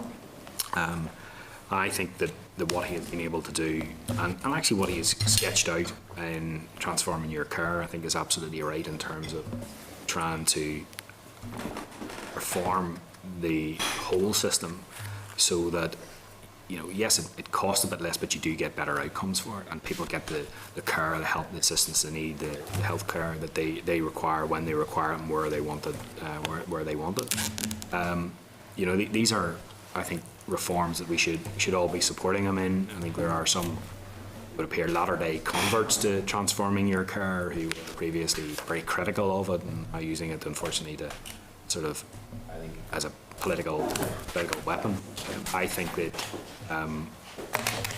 there is always going to be a degree of pressure on health like no other department. And of course there are people who are not always satisfied with the service that they get, just as they're not satisfied sometimes with the service that they get in education or DSD or DFP. Thank you, Chair. Caleb? Yeah, thank you, Chair, and I too would like to apologise for not being at the beginning of your presentation, Minister. Unlike John, my children were very conforming this morning. You could have sort of... Was these devices? I'll have to go for lessons or something. Didn't have to give them that Easter-bound Twitter language? No, none. But my problem was with the value for money on these devices this morning and getting that sorted out. But just, Minister, you did allude earlier to the NICFA report. Yeah. And I suppose just in the Chair did mention getting some clarity from the department around figures, and that would be appreciated. And I suppose where I'm coming from, it's my view just, and it's not really a question, around the stark figures out of the NICFA report in terms of my own area, obviously Strabane, and it does in the report highlight Derry, Belfast and Strabane. The loss of income to a household around £870 per year to each household in my own area, obviously with the welfare reform cuts. Obviously, Minister, I don't need to educate you on the poverty levels that are spiralling out of control here within our region. So basically, obviously, in terms of my own area, again, I'll go back to an issue just that, and I'm sure you may well have been aware of it last year in my own constituency, where it was very much highlighted of a lady who was a cancer patient, and she was on disability living allowance, and obviously been assessed for her entitlement to disability living allowance eligibility, and continually being assessed, and during the result of those assessments this lady passed away due to her illness. So obviously that had a big impact on her family and those working around her in that. And I think obviously as well the 66,000 people who will be adversely affected by incapacity benefit reforms, we expect to lose, who will expect to lose £3,500 a year if the welfare cuts do be imposed. But I suppose just basically what I wanted to say is that obviously in your report you state that public services will be greatly impacted. And I suppose people do live longer, and we are acknowledging the fact that people are living longer. And along with that, there will be associated health cost to individuals as a result. So there will be a greater degree of damage to public services if cuts are imposed. We just wanted your view on that. And obviously the Tory-led British government have already reduced the overall resource budget prior to these welfare cuts coming into debate. So just wanted your views on that. On the, you mentioned the Nick for report, and we saying that as a department we're going to try to, I suppose, do a piece of work which gathers together all of these pieces of evidence that are out there and all these facts and figures, and try to get something, I suppose, more authoritative and coordinated in that respect. Like, I think if I sense the mood of the committee correctly, there seems to be a reasonable degree of support to do something like that. So I mean, that's helpful for me in proceeding in respect of it. And look, I don't deny that there will be people as a result of proposed welfare reforms who will find themselves in a difficult position. Don't deny that for a second. The Department for Social Development has not hidden that fact, that there will be a volume of people who will be negatively impacted upon. We also highlight, as I mentioned previously, tens of thousands who will be better off actually as a result of welfare reform as well. And I think we should never lose sight in this whole debate, and we can debate and argue whether we pass a legislation or not, but I don't think we should deny that it is a good thing if welfare is reformed and that work is shown to pay and work does pay for people and the system is simplified for people. Those are things, I think, principles that we could all ascribe to. I don't deny, as I said, that current proposed welfare reforms will impact negatively on some people, just as previous welfare reforms passed through this House have negatively impacted upon people. And I think sometimes we forget that, we think as if this is the first piece of welfare reform legislation that ever come to this Northern Ireland Assembly. There have been previous pieces of welfare reform legislation. In fact, I sat in the chair down there when I was chair of the DSD committee as various pieces of legislation went through, both primary and then the secondary legislation and regulations. And many of those have impacted negatively on your constituents and on my constituents as well. I would, taking away the ministerial role, the stuff that we are dealing with on a constituency basis, just like every member in this group, are not the current set of welfare reforms and their negative impact. It's the stuff that we all passed through the House several years ago, whenever I think Alex Atwood was DSD minister at that time. So we have had welfare reforms before which have negatively impacted upon people. And I think that what we have done, or rather what the Minister for Social Development has done in terms of using, I suppose one of the benefits of the devolution of social security powers to Northern Ireland is that he has negotiated a package of measures on split payments, frequency of payments, direct payments to landlords, flexibilities on the bedroom tax so that it won't impact upon people who are already in housing in public housing in Northern Ireland who would be otherwise being impacted, the counterparts across the water would be impacted, and the sort of fund to deal with particular hardship cases, I think is an attractive package. Now, does it do everything? No, it doesn't. You're not going to get a package that's going to ameliorate all of the worst effects of welfare reform. And even if you did, the cost would be prohibitive. But I think what has been achieved is commendable. It is something I think which should allow us to advance on the legislation. It is something which is the envy, as I've said before, of our counterparts in Scotland and in Wales. And I've been at meetings with those ministers and the Chief Secretary of the Treasury, who is always resolute whenever this comes up that these reforms are happening. And they are envious of what we have achieved, and they would, particularly the Welsh Minister who I met as recently just before the summer, would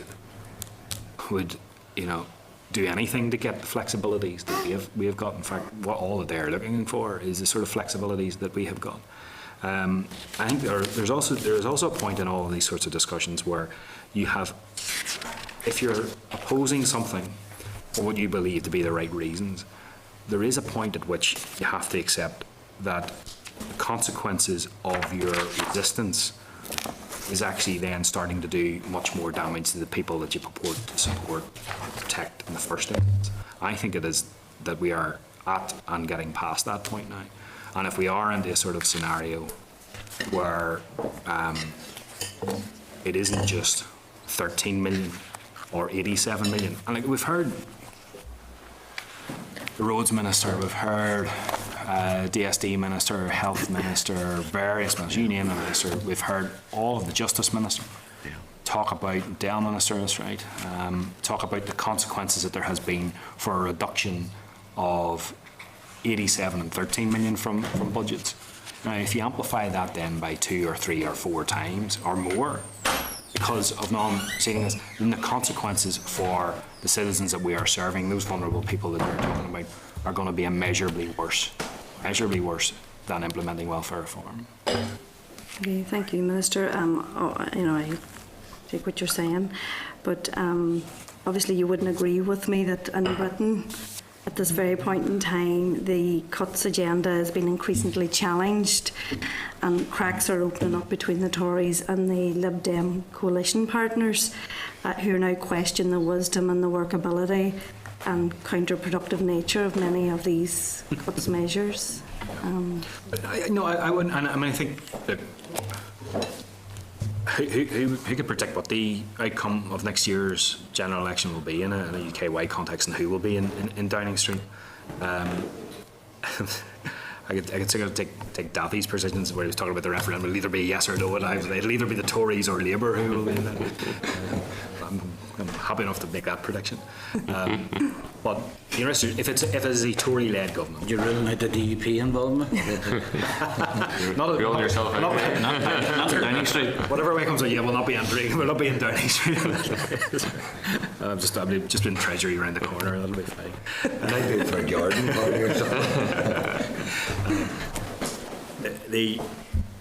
If it's a Tory-led administration, I'm sure they'll have discussions with either on their own or the Liberals. There will still be a welfare reform agenda which will progress on. It's up to, I suppose, the Liberals and whoever leads them at that time to negotiate whatever they want around this. If it is a Labour administration, I don't think we should be hanging our hats on hope of just delaying things in the hope that Labour come in and wash away all of the reforms. And it's very, very clear in discussions that I've had with Labour representatives that, the one thing that they would do away with is the bedroom tax, which is, we have already got an exception for existing tenants. And they have said that they would review universal credit, which the Chair referred to earlier. I think it's significant that it's a review rather than an outright commitment to do away with universal credit. I think they are, if I'm reading it right, I think they like the idea of universal credit in the way that many of us like the idea of universal credit. I think that their concerns are much more around about the point that we were discussing with the Chair earlier about how implementable it is and the IT issues and so forth like that. I don't think it's an issue that they are against it. And as I said, universal credit is one of the elements of it which there is a net gain for Northern Ireland in terms of the number of people who would benefit and the number of people who would be lifted out of poverty as a result of the implementation of universal credit. So, I think, look, it's very, British politics is very fluid at the minute for a range of reasons, but I don't think that after the general election, irrespective of the outcome, that you're going to see the degree of change that some might hope for in terms of the overall policy direction. Thank you, Minister. Thank you, Chair. Okay, Deputy Chair. Thanks, sir. Morning, Minister. Hey, you said earlier on that your department was helping certain departments in their work, managing their budgets and processes and so on. And the Department of Justice, the special end-of-year flexibility scheme ends at the end of this year. Has any preparatory work been done with the Department of Justice to help them cope next year? It's an interesting area of discussion in particular. It's one, Justice, I don't deny, has a degree of pressure like all departments. It sometimes doesn't get the same degree of attention as, say, health, for example, and we understand why. there are, I would like to have a better understanding of the pressures that department is facing. As you know, it does have as you mentioned, it has a special ring fence and flexibility. That ring fence is due to come to an end at the end of this financial year. My preferred position is that ring fence ends and that it continues like any other department would, and is subject to reductions and increases in monitoring rounds like that other departments are. And one of the reasons I think that is a good thing for the department is it allows better management transparency of what's going on. I think if there's one criticism that I would have, and this is something the Justice Minister and I have discussed, is that particularly on the police budget, which is by far the biggest element of the justice budget, there isn't the degree of transparency that I think we would like to see. And if we are going to help that department to address its pressures, then we need to have, in the same way as I mentioned with health earlier, a degree of certainty that the pressures are real and the figures are robust.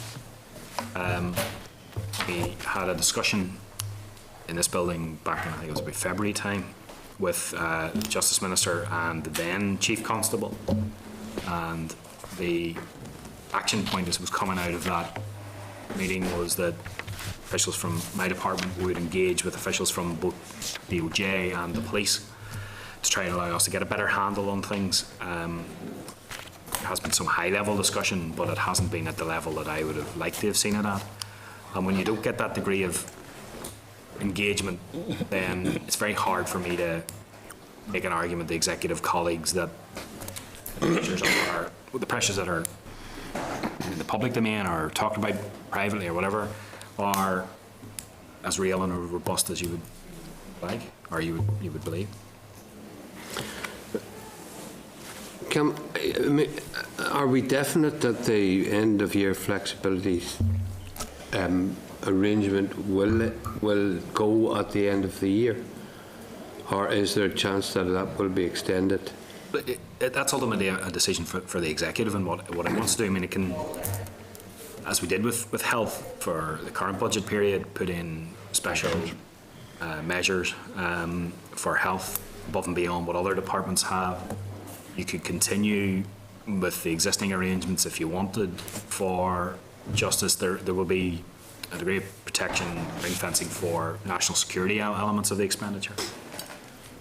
But you know, I suppose what I'm saying is I don't see an obvious argument as to why it should be kept within the special arrangements. They were particular to the time. If I reflect back, it seems like an age ago now actually, but if you think back to the whole discussion around the devolution of policing and justice, it was as much a political decision to do that, to give a degree of comfort to all of us, I suppose, that there wasn't any interference in budget and it was kept as it was.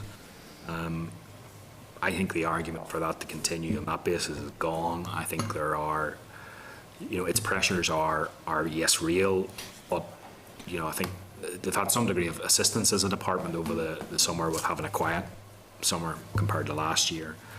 You know, I think they've been doing well as a department. Crime is now at the last 2 years being the lowest level in over a decade. You know, so there are good things happening within that department. I don't deny that there are pressures there, but I'm not convinced personally that the ring fence and special degree of protection that has been there, as much for political reasons as budgetary reasons, should remain in place. And I don't think it's actually good for the Department of Justice, actually, because it isn't able to, well, it can bid, and it certainly bids. You know, it has been a ring fence and a protection that has sort of gone in one way. There's been a lot of money has gone into the justice budget over the last number of years, quite a lot. You know, I mean, the Chair was mentioning what has gone into health, and again, I think sometimes what has gone into justice has been forgotten about or missed. A huge amount has gone in.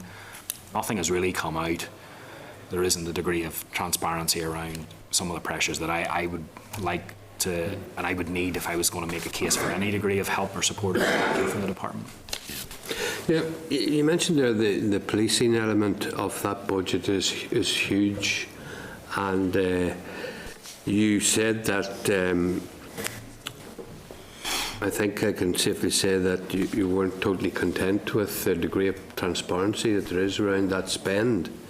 And we've seen in the last while where some quite serious investigations have begun into historic procurement issues in the police.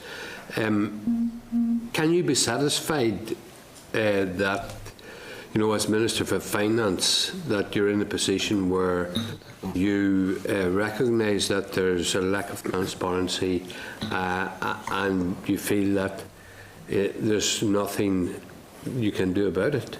Yeah. Look, I mean, I suppose the minister who requires and should have the most degree of comfort is the Minister of Justice himself. But you're right, I mean, I'm performing a wider role on behalf of the whole executive. And, you know, I think some of the issues that have come up that you're alluding to are sort of historic issues that predate the devolution of policing and justice, and we wouldn't have had. I think this was one of the legacies that sort of came, maybe unseen legacies of the devolution of policing and justice, was that I think it's fair to say, maybe understating it, that there had been looser oversight of the wider justice budget pre-devolution than there has been post-devolution. And I think we have had great, you know, struggles, maybe too strong, but there has been some difficulties in trying to change that culture that was there beforehand. I think that's as much at the heart of the problem as anything else. But there is a good interaction, a better interaction perhaps, between ourselves and the Department of Justice. It is that further interaction then with the police which I think needs to improve. And I don't think, at the risk of it sounding like I have a particular problem, I don't think it's just myself who has an issue with this. I think there are others as well, and you know, it's sort of something that colleagues on the Justice Committee would probably be, or the Policing Board might have just as much of an insight into as I have. Okay. You say that there are further improvements that need to be done to ensure that there's the maximum possible transparency around these issues. Is there anything further that you can do to ensure that it happens? Well, I don't want to sort of dwell too much on justice. It's the same with any other department. We could talk about education as well in this context. But, you know, will do what I can in the processes that we have to ensure that there is sufficient transparency, and therefore I can give comfort whenever I'm presenting monitoring round papers or budgets to the executive, and that there's as much comfort as we can possibly get. But you know, I can, and my officials more to the point, can only do that to the degree that they get cooperation from the departments that we're talking about. And you know, it's I suppose it's something that I'm surprised Leslie hasn't mentioned it, but it's something that the review of the financial process wouldn't solve completely, but it would certainly assist with. You know, I would like to see that legislation before the House and pass as quickly as possible. There's still issues around that. And, you know, I think that you will always, as a department, and I will as a minister, try to work. Very, very clear. I mean, engagement with justice is a good example where it was myself and Minister Ford who wanted to have this discussion. It wasn't me sort of banging the drum or bashing the table at him. It was something where we wanted to cooperate, and I'm keen to do that with any and every minister. Now, you can't guarantee success at the end of all of those discussions, or that you'll suddenly find a lot of money to help them out or anything like that, but you'll find that, I think it's a lesson for all departments, the earlier they engage with my department, my officials in respect of these sorts of issues, the more help that we can give them. And that's not just even in monetary help, that's in terms of perhaps engagement with Treasury or whatever is involved in sometimes dealing with some of the problems that they have. Okay. Thanks very much. Can I ask you about the non-ring-fenced overcommitment? That began at, I think it was 25 million in January, and it has increased to around 77 million in June. Can you give the reasons for that increase? the resource overcommitment is now actually at zero. That was one of the decisions in June monitoring round, that we actually exited it with a zero overcommitment, and there was good reason for doing that. In previous years, we've had not high, but a manageable overcommitment running throughout the year, and it's just increasingly going down as the financial year proceeded.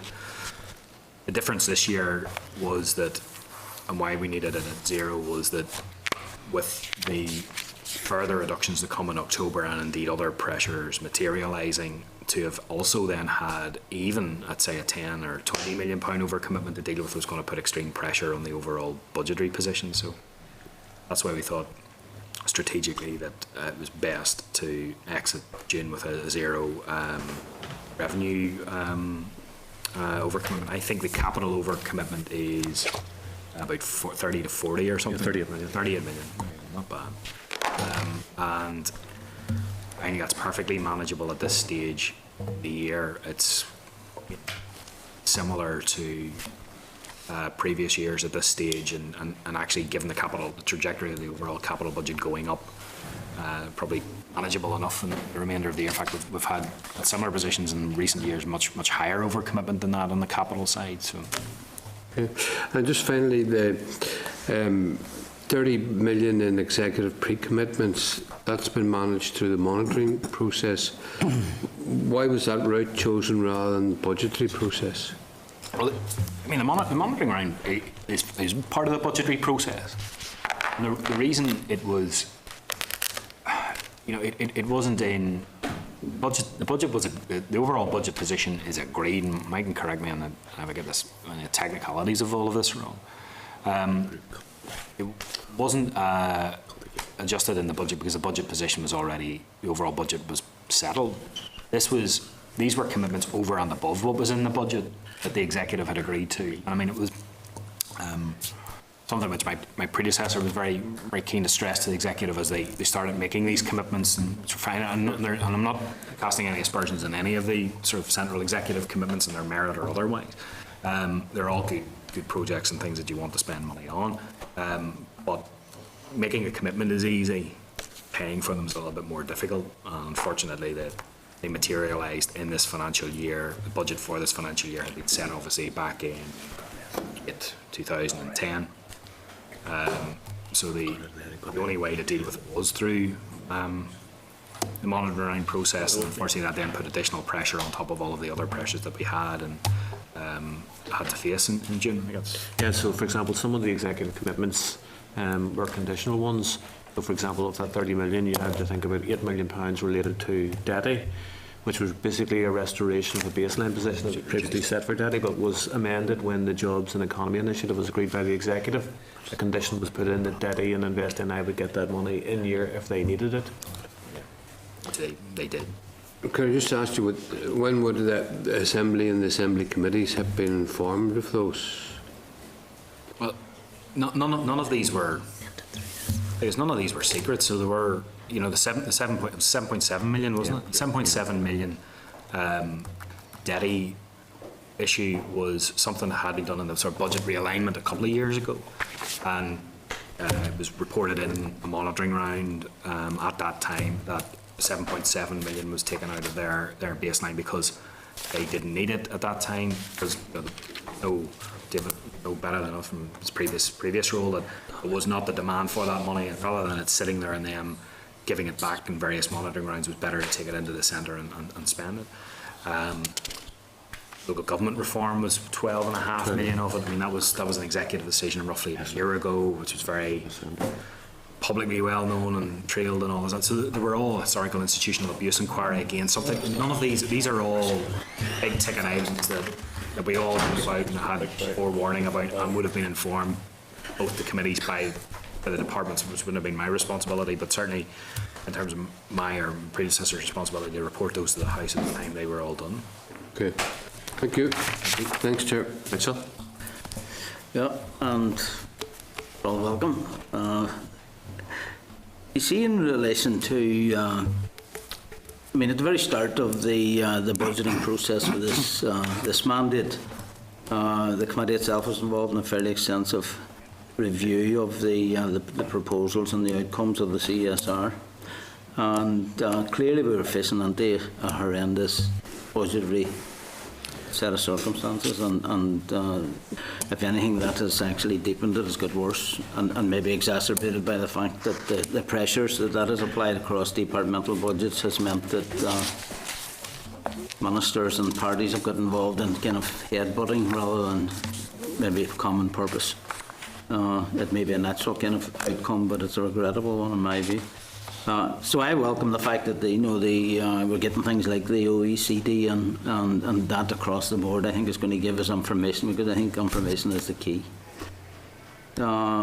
If we take the health budget itself, and I happen to think that we have a good health minister. I do genuinely, and I've said that publicly. And I think he has a horrendous task in trying to manage such a massive budget. He has dealt with quite clearly some of the issues where, I don't know whether they're low-hanging fruits or not. I don't actually have the precise detail. It's not my brief in terms of efficiencies and targets. But it would appear to me, in terms of the bids that have emerged over the same period, that he's been given with one hand and taken with the other, and that may not necessarily be just sleight of hand. It might be him dealing with the pressures and at the same time responding where he can. If it was a self-financing and just a virtuous circle, I suppose we could put up with that. But the key thing in terms of the health sector, which seems to be acknowledged by for instance, the medical insurance industry, is that if there's such a thing as galloping inflation, then you have it within health and medical services. And current inflation is around about 1.5%, I think, at the current. But within health sector, it's probably up around 9 or 10%. Six, I think, is the figure. Well, okay. I mean, I've read this morning like a report from the insurers sector, and they're arguing. You might say, well, they would, but anyway, it's a question at the end of the day. Is it possible to kind of balance that, or are we looking at this and when are they going to use all of the budget that's available to the executive? These may be factors that are outside, and this is the point I'm coming to, these may be factors that are outside the ability of the collective executive, never mind an individual minister. But I don't think people have enough of an understanding of that. And, that's a failing, isn't it, of communication? And maybe a contributory factor into why people tend to headbutt rather than collaborate to address issues. And is there something we can do about that? Yeah, I think you're. Yeah, I think it's a very useful point that you're making, because I think it was Richard Ramsey, who's now on the Ministerial Advisory Council. He talked in the past about that there is a fiscal deficit in Northern Ireland, but there's also an information or an education deficit around that fiscal deficit as well, which doesn't help all of us in society to make informed decisions about what we want to do with our budgets. Like I can any health minister or finance minister can manage the budget in whatever way we all agree. It's just it's a process. But if you want to get maximum out of that, then you do have to take strategic decisions around it, and you have to do that, you're absolutely right, on the basis of information. And your point about health is a good one, and David's right. I think the figures that the health themselves talk about are 6%, which I think is made up of sort of like roughly 2% inflation anyway, 2% in terms of the inflation in drug costs and technology, and I think 2% sort of wage inflation. That's the area I'm talking about now. You, in a situation where you're taking a 1.6% real terms reduction to your budget going into next year, just to let health, for example, stand still and increase it by 6% means that everybody else is then taking a huge reduction. Now, if that's what we all decide to do, and I'm not saying what my view in all of this is, and I have started more detailed engagement with executive colleagues, which will continue tomorrow, about all of these things, just to lay out the landscape and let them try to make a collective decision about exactly where we want to go. But you're right. If you continue to increase just by 6%, just to stand still, and to John's point, that's not going to satisfy everybody. That's just to do what we're doing now, not to do anything better or more. It isn't long before not 40% of the budget that's being spent in health, it's above 50, then it's 60, and so on and so forth. Now, you can take those sorts of decisions if that's what you want to do, but there are consequences for that type of approach. You're with an ageing population and other problems, it's not going to get any better. So I think there is, and I think it's not fair to just concentrate on health in this context, but it is perhaps the one that is most stark and most pressing, but there are other budgets as well. We have to, I think, the executive, backed then hopefully by the Assembly, take the strategic decisions about where we spend our money. And we have to say, in my view, certain things are priorities and other things are, whilst important, not to the same degree as some other things. And you take those collective strategic decisions about where money is to be spent, and you could take a decision on health to increase it by X%, or justice could get a ring fence, or whatever it is, or the economy is. You can take all of any of those decisions are possible, but a decision needs to be taken that's strategic and right for our region. So I think information, education, informed views are important. It is only a small step, but I'll give you an example of something we did last week, which was that we're sending rates bills out to all the customers and all of our ratepayers in Northern Ireland, and you just get a bill. Right, you get it. There's a little booklet that goes and tells you how you can get help if you need it, but there's very little information. Changing that now, aren't you? We're going to do a one-sheet statement which tells people where their bill's going to. Now that doesn't solve the problem that we're talking about. It's a big help, in people understanding what they're dealing with. But if you look at the worked up example that we had last week, which was an overall rates bill of £1,000, which is much more than the average in Northern Ireland. The really, really small amounts of that in comparative terms were going to things like economic development. Maybe ask Siri what the answer to their problems is. Make something wiser. So, little things like that, as well as better debate in this place and more public. And one of the things I want to do as part of the reform agenda is to improve our public engagement. And there's a risk in public engagement. You go out and you say, well, what do you want? What sort of society do we want? And what sort of public sector do we require to deliver that you get sort of everything is coming back at you. But I think if you structure that type of engagement in the right way, you get a degree of sensible engagement from people that they know. I think one thing we forget sometimes, people understand, in their own domestic lives, businesses that they're running, businesses are involved in businesses, that times are tough. You have to take strategic decisions about what's important to you.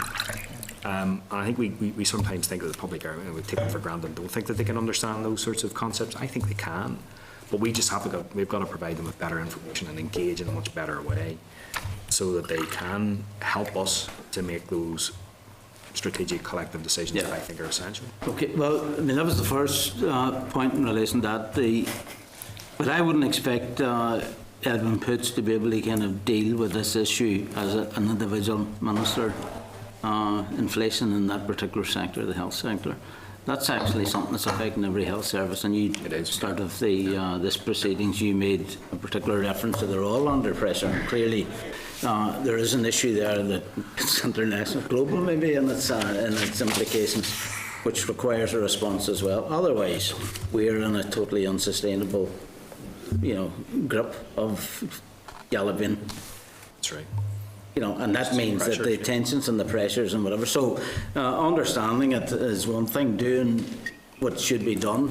For instance, I don't recall any particular feedback from intergovernmental discussions, north, south, east, or west, that actually is taking a focus on this to see what we're going to do about it, because it must be all getting driven towards the point of bankruptcy, and that's the second point. Now, I want to kind of move on to the whole kind of welfare reform issue.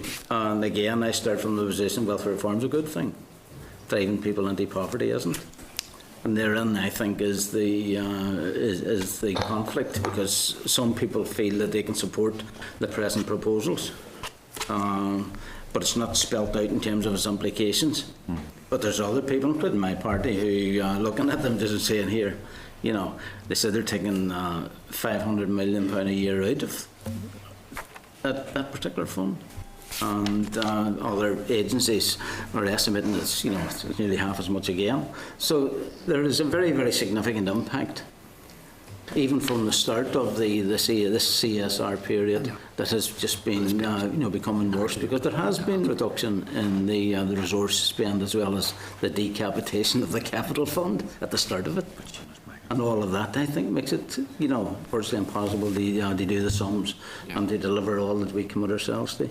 So again, I think between the parties, there is a debate on what would be the impact, even with the flexibilities that you've talked about, which I would like to see them costed and spelt out, because I've never seen that. And I don't know whether that's because people are playing their cards close to their chest or whether they haven't thought about it, but it would help people to decide, you know, I think Nelson McCausland did a great job. I don't think he did.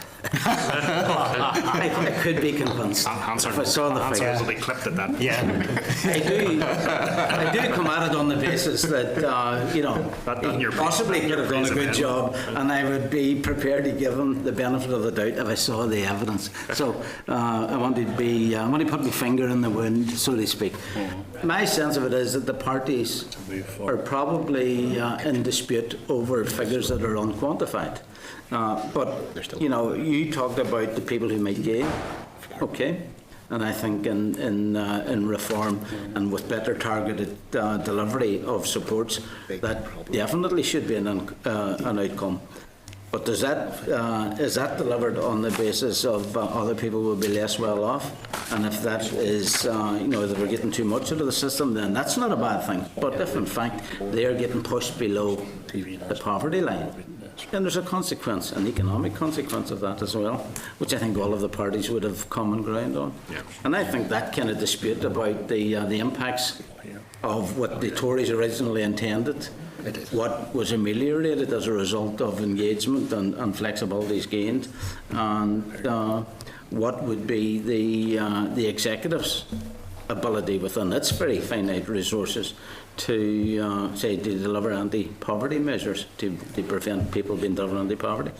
I think that gives you the basis for getting a way forward and all of this, and I think that should be explored. It has occurred to me as well when I was talking about that and looking at what's happening in Scotland, and let's assume that there's a no vote. They're going to come out of it, you know, with more powers and flexibility, so maybe the parties could agree on a border poll here. You never know. If we could take that to Westminster as well. Join the Scots, or? The point at the end of the day, I think, is that we sometimes maybe end up squabbling and fighting with each other over issues that are consequential to decisions perhaps made elsewhere, but which we would have an ability to approach on the basis of shared information and perhaps reducing the problems down to manageable proportions. Yeah. And I would like that somebody, and I think you know, you're in a lead position in being able to facilitate that discussion.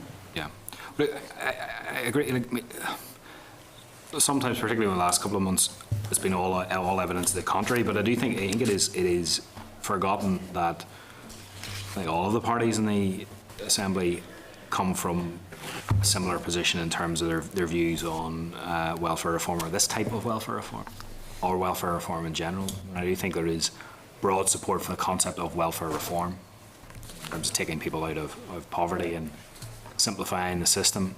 There are elements and aspects of this package of welfare reform which we have all resisted, you know, and you know, I've been characterised as a sort of Tory cheerleader and all of these sorts of things, you know, terrible insults. And, you know, party colleagues went to Westminster and voted against most, if not all, of one or two bits that they supported. So, you know, we have had similar starting positions in many respects on welfare reform. It is now an issue of, you know, the two things are passing in terms of the sort of saying to Michaela earlier, you can resist something that you think is bad. I'll come back to whether you think it is bad or whether it is bad or not in a moment. And you can resist and resist and resist that, but at some point the line is crossing where the impact and consequences of resisting is actually having a more harmful effect on citizens than the thing that you are resisting. And I think that is the point that we are now at. You know, I'm not saying it has crossed, but I think we are crossing into that position. Certainly whenever the quantum of penalties goes up, never mind the other attendant costs with IT and building your own system and so forth. And what you then have is a fear, many of us have, that the very vulnerable people that we are maybe wishing to protect through resisting welfare reform themselves take a hit in other ways, not in terms of money coming out of their pocket, but denial of service to them, through whatever it might be, health, education. Vulnerable people are the same. Vulnerable people who are on welfare are the ones who are going to be presenting themselves to health services, social services more regularly, education services, etc., etc. So if there is less money to do those things as well, or help health out or education out, then they're going to suffer. But also other people are going to suffer who aren't on welfare, you know, who are going to have services denied to them as well because of overall cuts that are in place. I think that there is a, and I welcome the fact that yourself and other colleagues have said about getting some report or analysis about the precise figures. I think it's hard to get precise figures. I think we should have health warning, not least because figures change all the time. And as the economy has improved and more people have gone into work, naturally then people who were on welfare are not on welfare anymore, and those figures are just, they're moving all the time. But what I will take from the meeting today is that there's support for the idea of going away and getting that piece of work done, and I'll get that done very urgently. If it is, I will present it in the spirit of a genuine attempt to hollow out those issues, and I hope it is received in those terms as well. There's no point in me doing it and getting officials to engage their time and actually spending money, which is scarce, if as soon as it's presented it's knocked down because it says certain things, some part that some people don't like. It will be a genuine attempt to try to hollow out all of the issues around how many people are better off, how many people are worse off, to what extent are they worse off, what can we do about them being worse off, what are the costs of IT, what are the costs of taking on the current system, development a new system, all of those sorts of things. That's what we have been contemplating over the last little while anyway, and I'll take what has been said at the committee as an endorsement for that general approach, and we will do that. On the Scottish issue on flexibilities, I mean, again, we've got to see what they are actually offered. What appeared to be what they were being offered was a little better than what we have already. In that they don't have legislative devolution on Social Security. Looks like they're being offered legislative devolution on Social Security, and then the ability to do whatever they want as long as they pay for it. Pretty much what we have already, and it's whether you can afford to do those things if you want to change various benefits and do things. You know, it's like everything. It's a balance. The package of measures that we have in place, I forgot about that. I don't know whether the figures are public, but they're because I don't know if they're public or not. I'm not going to put them in the public domain. That may be something that does come out in a report or analysis anyway. But it is not a lot of, I would just say that it is not a lot of money expended by the executive to put in place all of those flexibilities that Nelson has negotiated, and it is actually, I think it's a sliding scale downwards in terms of the actual cost of it. But you know, it's not for me to, I can't remember whether they're in the public or domain or not, so I don't want to put them out there. But it is not, safe as to say, it's not a quantum of money that would frighten me in terms of package of measures. I fully can understand you wouldn't have the precise detail even if you wanted to explore that further. And I have the rough figures, but I'm not sure if I feel the liberty to. No, and I wouldn't expect that we would be discussing it at this stage now. It's a matter for the executive primarily to kind of come to close the gap, but I would argue that a focus on anti-poverty interventions on top of the best outcome we can get in welfare reform is what's going to kind of move us forward. Okay. So, you know, I'm not looking to be involved in that, and I don't think it's a matter for committees at this point in time. We'll all get a chance to examine it in due course. But, I mean, we can continue just kind of stumbling on into disaster. You know, but we'll know in 24 hours what Scotland's going to do with their flexibilities, whether they don't need them at all or whether they you know, and are they going to proceed on the basis of their flexibilities? Yeah. With or without an IT system that's paid for, and you know, Yeah. across the... I mean, the interesting thing about the Scottish question is that they may be offered a degree of flexibility, whether they'll take them or not, Yeah. a different matter. Yeah. Okay, thank you. Adrian? Thanks, Master. You've been going there for about 2 hours now. I think you've done perfectly well, so I'll keep my comments very, Pretty very comfy brief. once a year, you know? Yeah. Just you mentioned at the very start the extension till the dual of the A26. Yes. I'll be very keen to see an extension of that, maybe a second phase to take us into Coleraine, you know. So Never enough. Never enough. Never enough. No, just one Coleraine dual break rather than later. You know. But if you can look at that there, sometime there's some spare money about it, and I know there's not much about it at the minute. But I only asked about the equal pay issue for the PSNI, NIO staff. Are really close to getting some of that money paid out? You know, we've been hearing during the year we're very close to getting some agreement on it. Where are we at with that there now? Yeah. I'd like to dual the rest of the A26 as well. It's obviously a matter of matter for the regional development minister to prioritise. Well, can I just stop there? If you can't, in my constituency there were a bulb and a street light in Limavady required fixing. They couldn't put a bulb in, so there's not much something to be dual the rest of the A26. Interestingly, whenever the minister made his comments about bulbs and light bulbs and stuff like that, I had, I think, at least 2 calls into the office from people saying that here the light bulbs in our street, the street lights in our street, are never stopped going on in the middle of the day as well. So, there was. On the equal pay issue, I think it actually was an issue that came up last year when it was before the committee, and it is a source of deep regret that it is still a live issue. I have presented to the executive something I think is capable of resolving the position. Perhaps not to everybody affected's complete satisfaction, but a resolution nonetheless, bearing in mind that the starting position in this is that there is no legal liability to do anything. And I think the easier path of least resistance, I suppose, for me to pursue would have been just to do nothing. I did look at it again. I devised a solution for staff who would have been affected. That is with the executive, and there has been the executive since about June time. There's been no progress in that paper, and there's been some difficulties around how we take it forward. And I will seek to advance it as I can in the context of the broader difficulties that we find ourselves in at the minute. So it's not something that has disappeared. I know there's a lot of angst and concern and worry. I just would, I suppose, you can assure constituents that there are attempts being made to find a solution which I think would satisfy most, if not all of them. Can I just follow up on that there and just ask, is it coming from the executive, this fund to pay this year, or is it coming from the justice budget?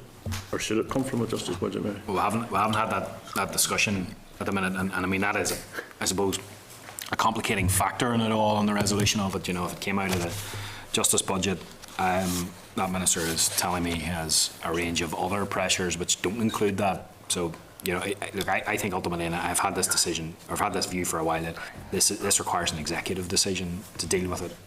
It's not for me to deal with alone. It's not for the Justice Minister to deal with alone, or the two of us to deal with just in partnership.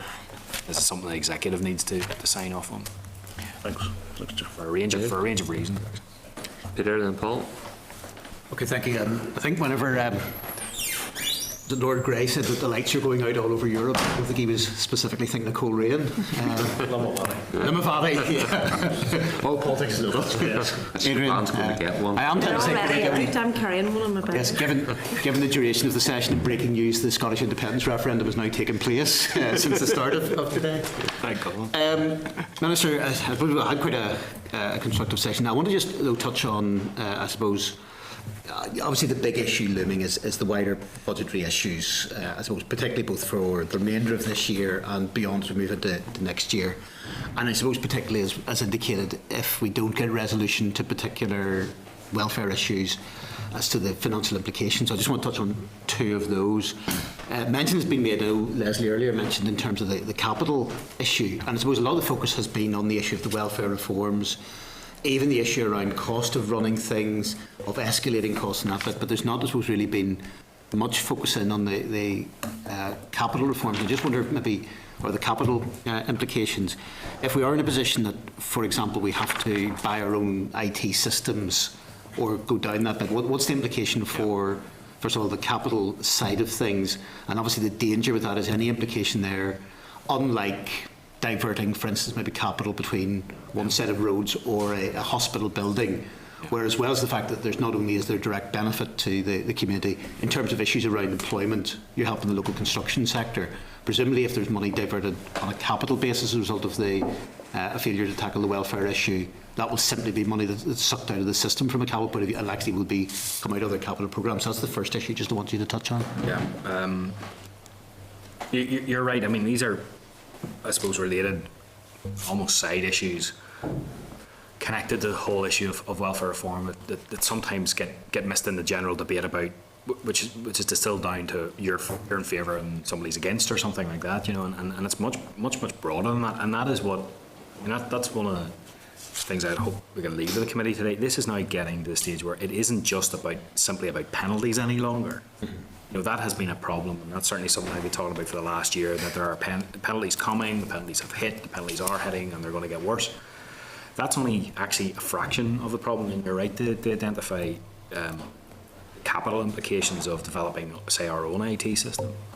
You know, if you were to take on the existing system, obviously there's no significant capital outlay because you're just taking on a system that has been purchased, but there will be well above the odds revenue consequences for that in terms of, as I said before, hiring personnel to administer all of that and to keep putting the sticky plaster on to make this 20-odd-year-old system just keep working.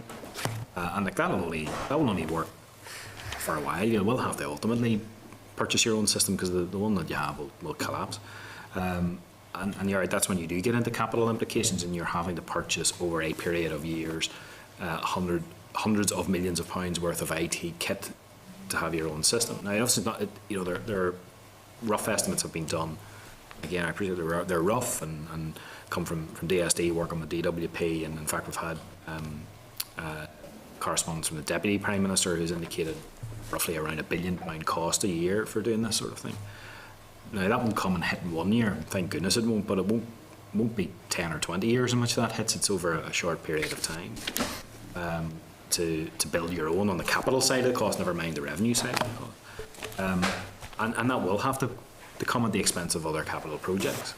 And I think the question again, and this is into your informed choice type stuff, do you want to spend what is an increasing capital budget, which does have the potential to be invested in the A26 or wherever it might be, or Ballinhinch bypass even, just for example. You know, do we want it spent there, or do we want it spent on IT equipment to run our own benefit system, and we don't need to do that? And given the size and scale of the sort of work that you're talking about, you're unlikely to get the kind of economic benefit for Northern Ireland that might come from building a road and the contract going to probably a local firm to do that. These are big IT systems that are probably going to have to be let to, at best, a GB-based firm, but probably an international firm. So the value, what value there is out of doing it, and I would question whether there's any value out of doing it, is extracted out of the Northern Ireland economy and goes to Japan or America or wherever it might be. Second issue I just want to touch on again is another issue, I suppose, of unforeseen consequence. I think one of the things at the start of today's session that you outlined, I think, which is very welcome, some of the things you've been doing, has been to try to look at, in terms of delivery of public service, in terms of looking at the ways that the government delivers, is to try to be innovative. Yeah. And I suppose one of the dangers, one of the problems that is always quite often identified with different government departments, different ministers at times, is there is always a bit of a tendency to look at, here's the budget, well, here's, say, 97% of it, which is a baseline of which we spent last year. We will not pay 2% of our attention to that. We'll simply tick that box again for further spend. And we're either looking at the bits that we can trim off, or the few bits that are you know, the changes can be made.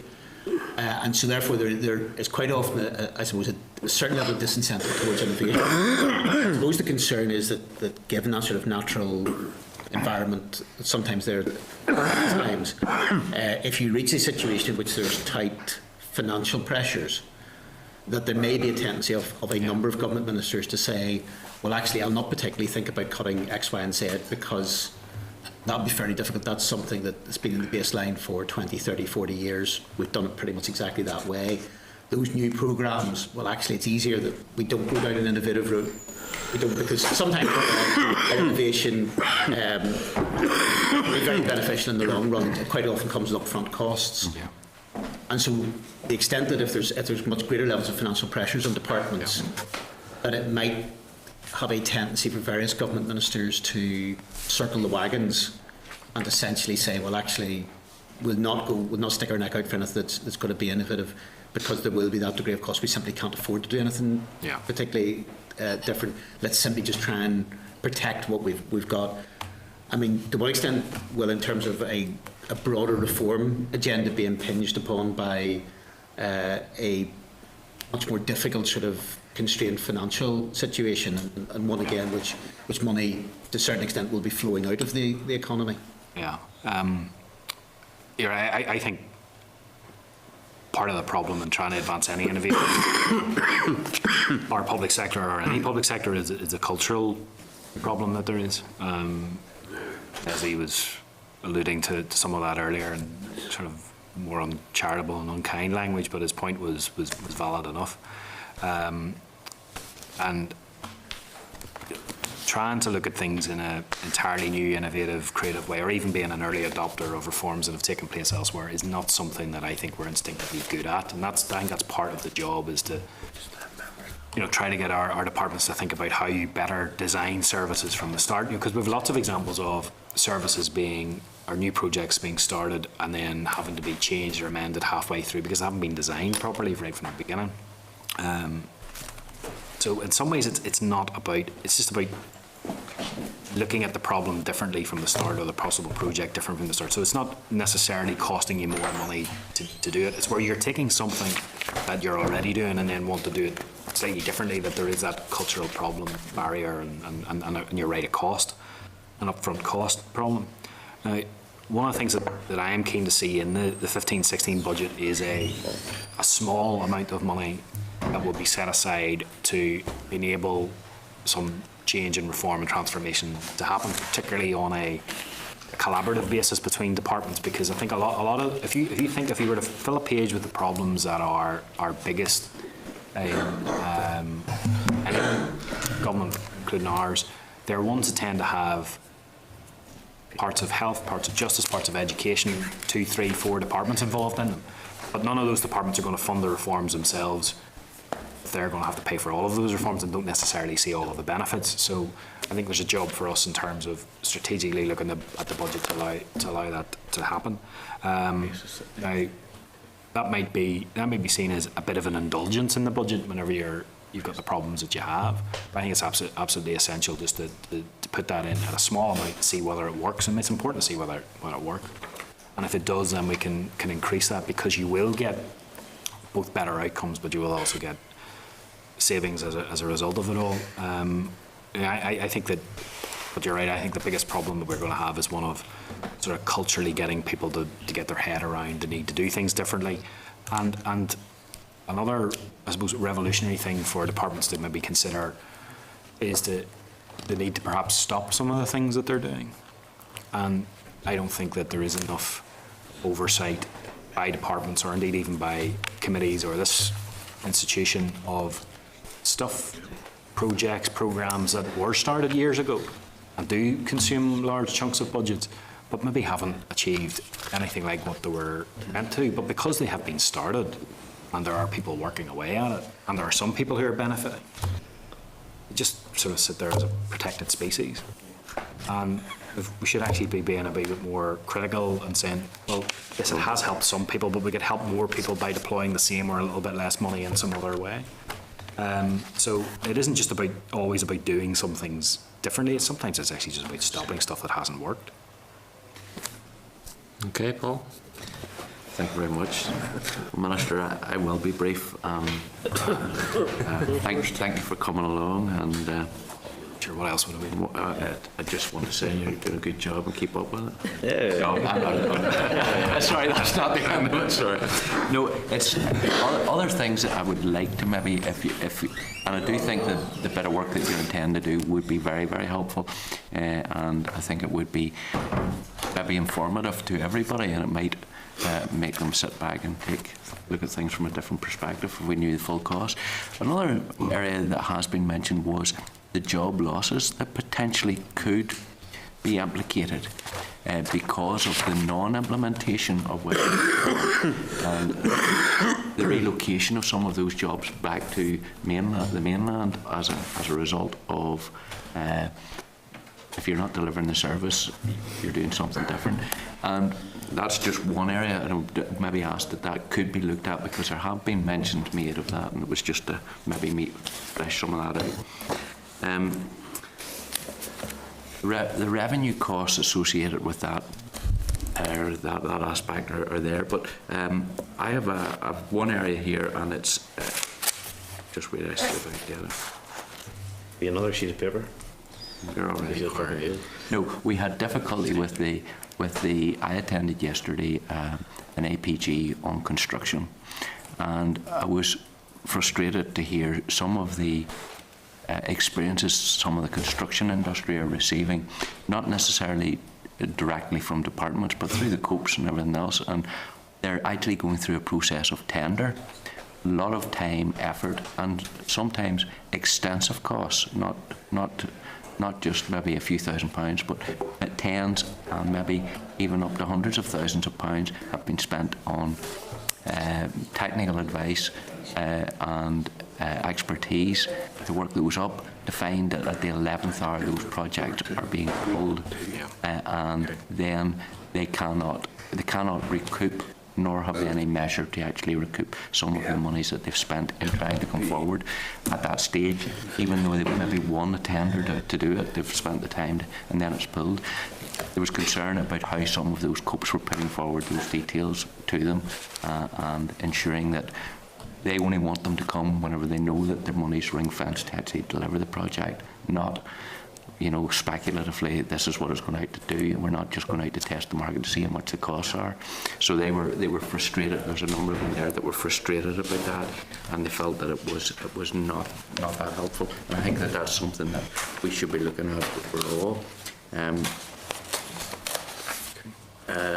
But the job relocation I mentioned, support measures, I thought it was quite, I think there's been a little bit of movement here this morning, and I think there is areas where we can maybe look at moving forward, and I think this committee could probably work better than some areas in trying to resolve issues in relation to some of the comments that were being made by Mitchell. And I'm wondering, capital would have to be spent to purchase an IT system, either to use it with the existing one or to develop a new one. Have we an opportunity to use the National Loans Fund for capital? I'd see it more for using it for capital to actually develop our infrastructure to attract industry, as opposed to actually supporting a system which is probably defunct. I think we should be looking at maybe putting something in place. Have we used the National Loan Fund to the best advantage of Northern Ireland? And is there an opportunity for us to use it for further infrastructural improvements? And one of the areas I'm thinking on is in relation to telecommunications, broadband, the hyperspeed broadband being available, and seeing can we use that fund for that type of capital project? On the job losses issue, there are, as a committee, there's currently about 1,400 people employed in sites here, Belfast and Londonderry, doing work not to administer benefits to people in Northern Ireland, but actually for parts of the southeast of England. And they've got those contracts and held those contracts in spite of many difficulties, because they provide good value for money. I think the danger and the risk to those jobs comes from the fact that we will have an increasingly divergent system. So the benefit at the minute is they are operating the same system. I don't see any circumstances in which DWP would invest so that those men and women are operating their system here while we are not operating that system. And the risk is that those jobs will then go back. And if you're, say, no matter what political hue you are in Westminster, if there's an opportunity to take those 14 jobs and bring them back to somewhere in the mainland, dare say, that seize that opportunity. I suppose in one scenario, jobs aren't actually lost because we have have to develop our own benefit system, which requires people to do the work. They are retained, but the problem is we would then have to pay for them. And at the minute, they are being paid on the basis of a contract that we have with the Department of Work and Pensions. And it wouldn't be 1,400 people that you would need. You would need multiples of that to administer our own welfare system here in Northern Ireland. So it all comes at a huge, huge cost.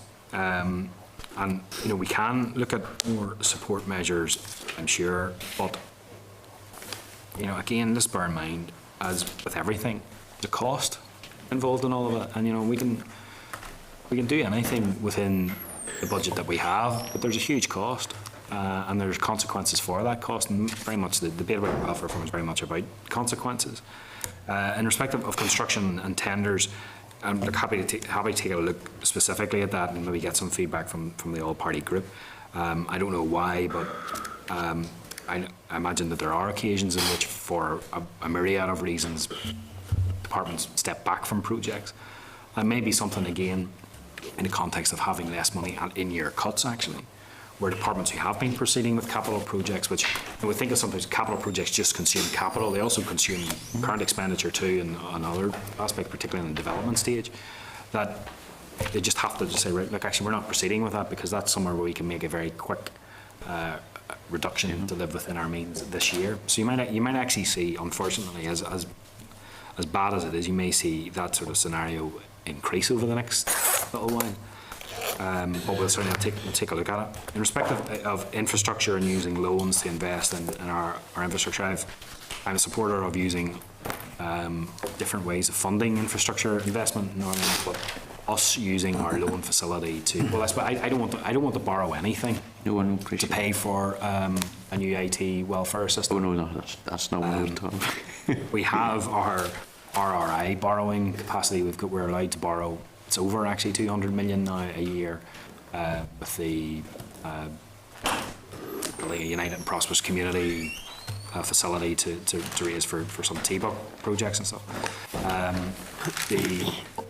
It is an area where we're having discussion within the executive because we are allowed to borrow to a maximum of £2 billion.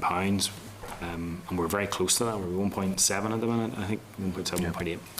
Now you can go a bit higher, but at £200 million a year, it's not that far before you get to that maximum. There's a cost to that borrowing, the interest to be paid, and that's where it hits us, and that's costing us 55 million a year. So that's coming out of our revenue. Interest rates are at the lowest they'd be, probably. When we're getting it at good rates, and it's not on a commercial rate, it's not out in the market affected by it, but 55, 60 million in a situation where our resource budget is under pressure. I have suggested to executive colleagues that actually we start to draw a line in terms of our overall borrowing and how much we are spending to service that. Because again, in the circumstances, it's not the ideal thing, but it's the prudent thing to do. That's helpful. The point I was making was that if you invest into the likes of the broadband, there will be an infrastructural cost in that end, but conversely, there is an economic benefit from employment that might be created as well. Absolutely. Although in telecoms, most telecoms and energy investment tends to be taken forward by the private sector, and where they get their money from is a matter for them. And we're always keen to support them. We've looking to support the extension of the natural gas network, and telecoms is something which has given us a huge competitive economic advantage and something that we have to keep investing in and giving support to. I am keen to see infrastructure invested in well above and beyond the 1.6, 1.7 billion per year spending. I think there are opportunities with local government. I think there are opportunities even at central government which we are exploring, which would potentially unlock quite substantial sums of investment in the infrastructure and a broad range of types and varieties in Northern Ireland.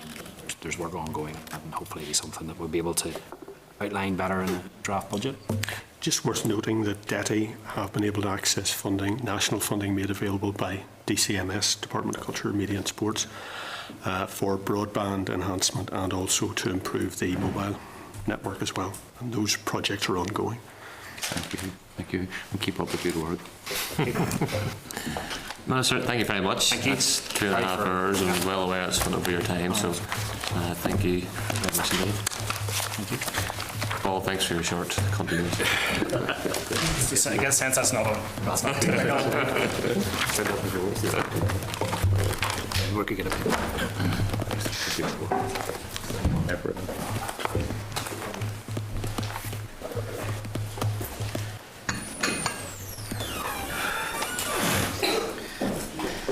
it. No.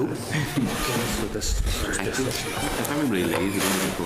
Members, the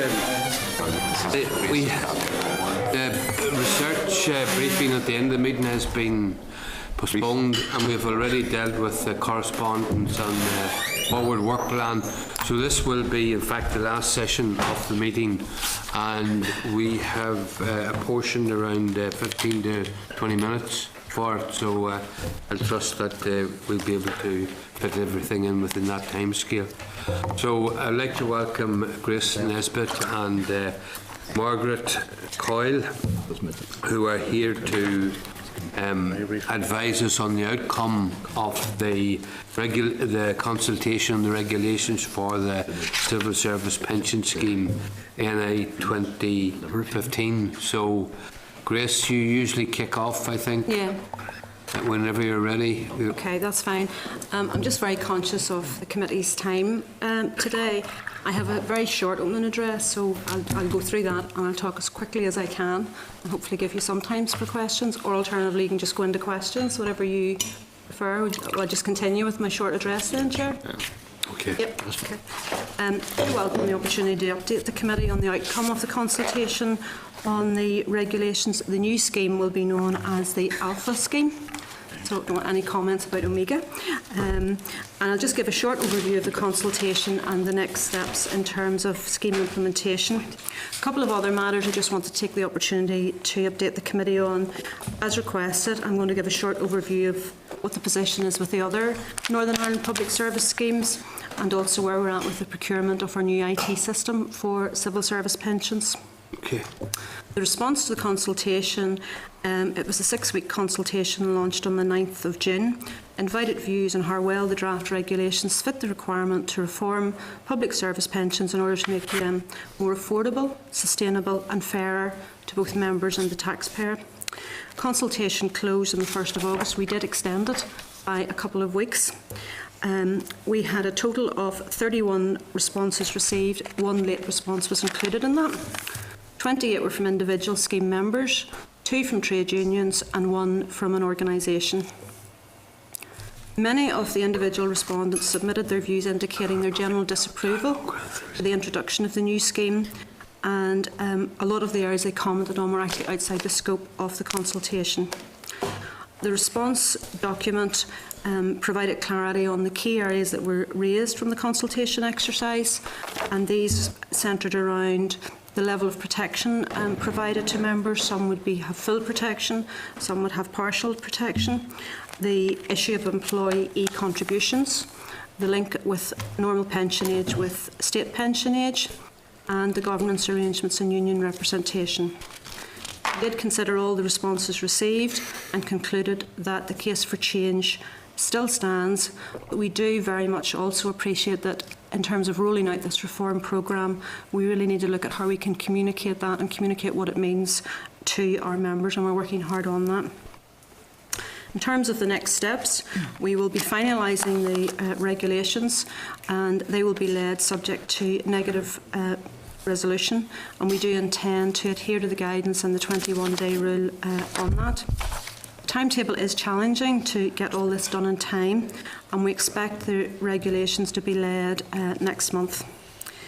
Immediately following the laying of the regulations, we will look at the options exercise for those who have tapered protection, and that will provide those members with a degree of choice as to when they move into the new scheme.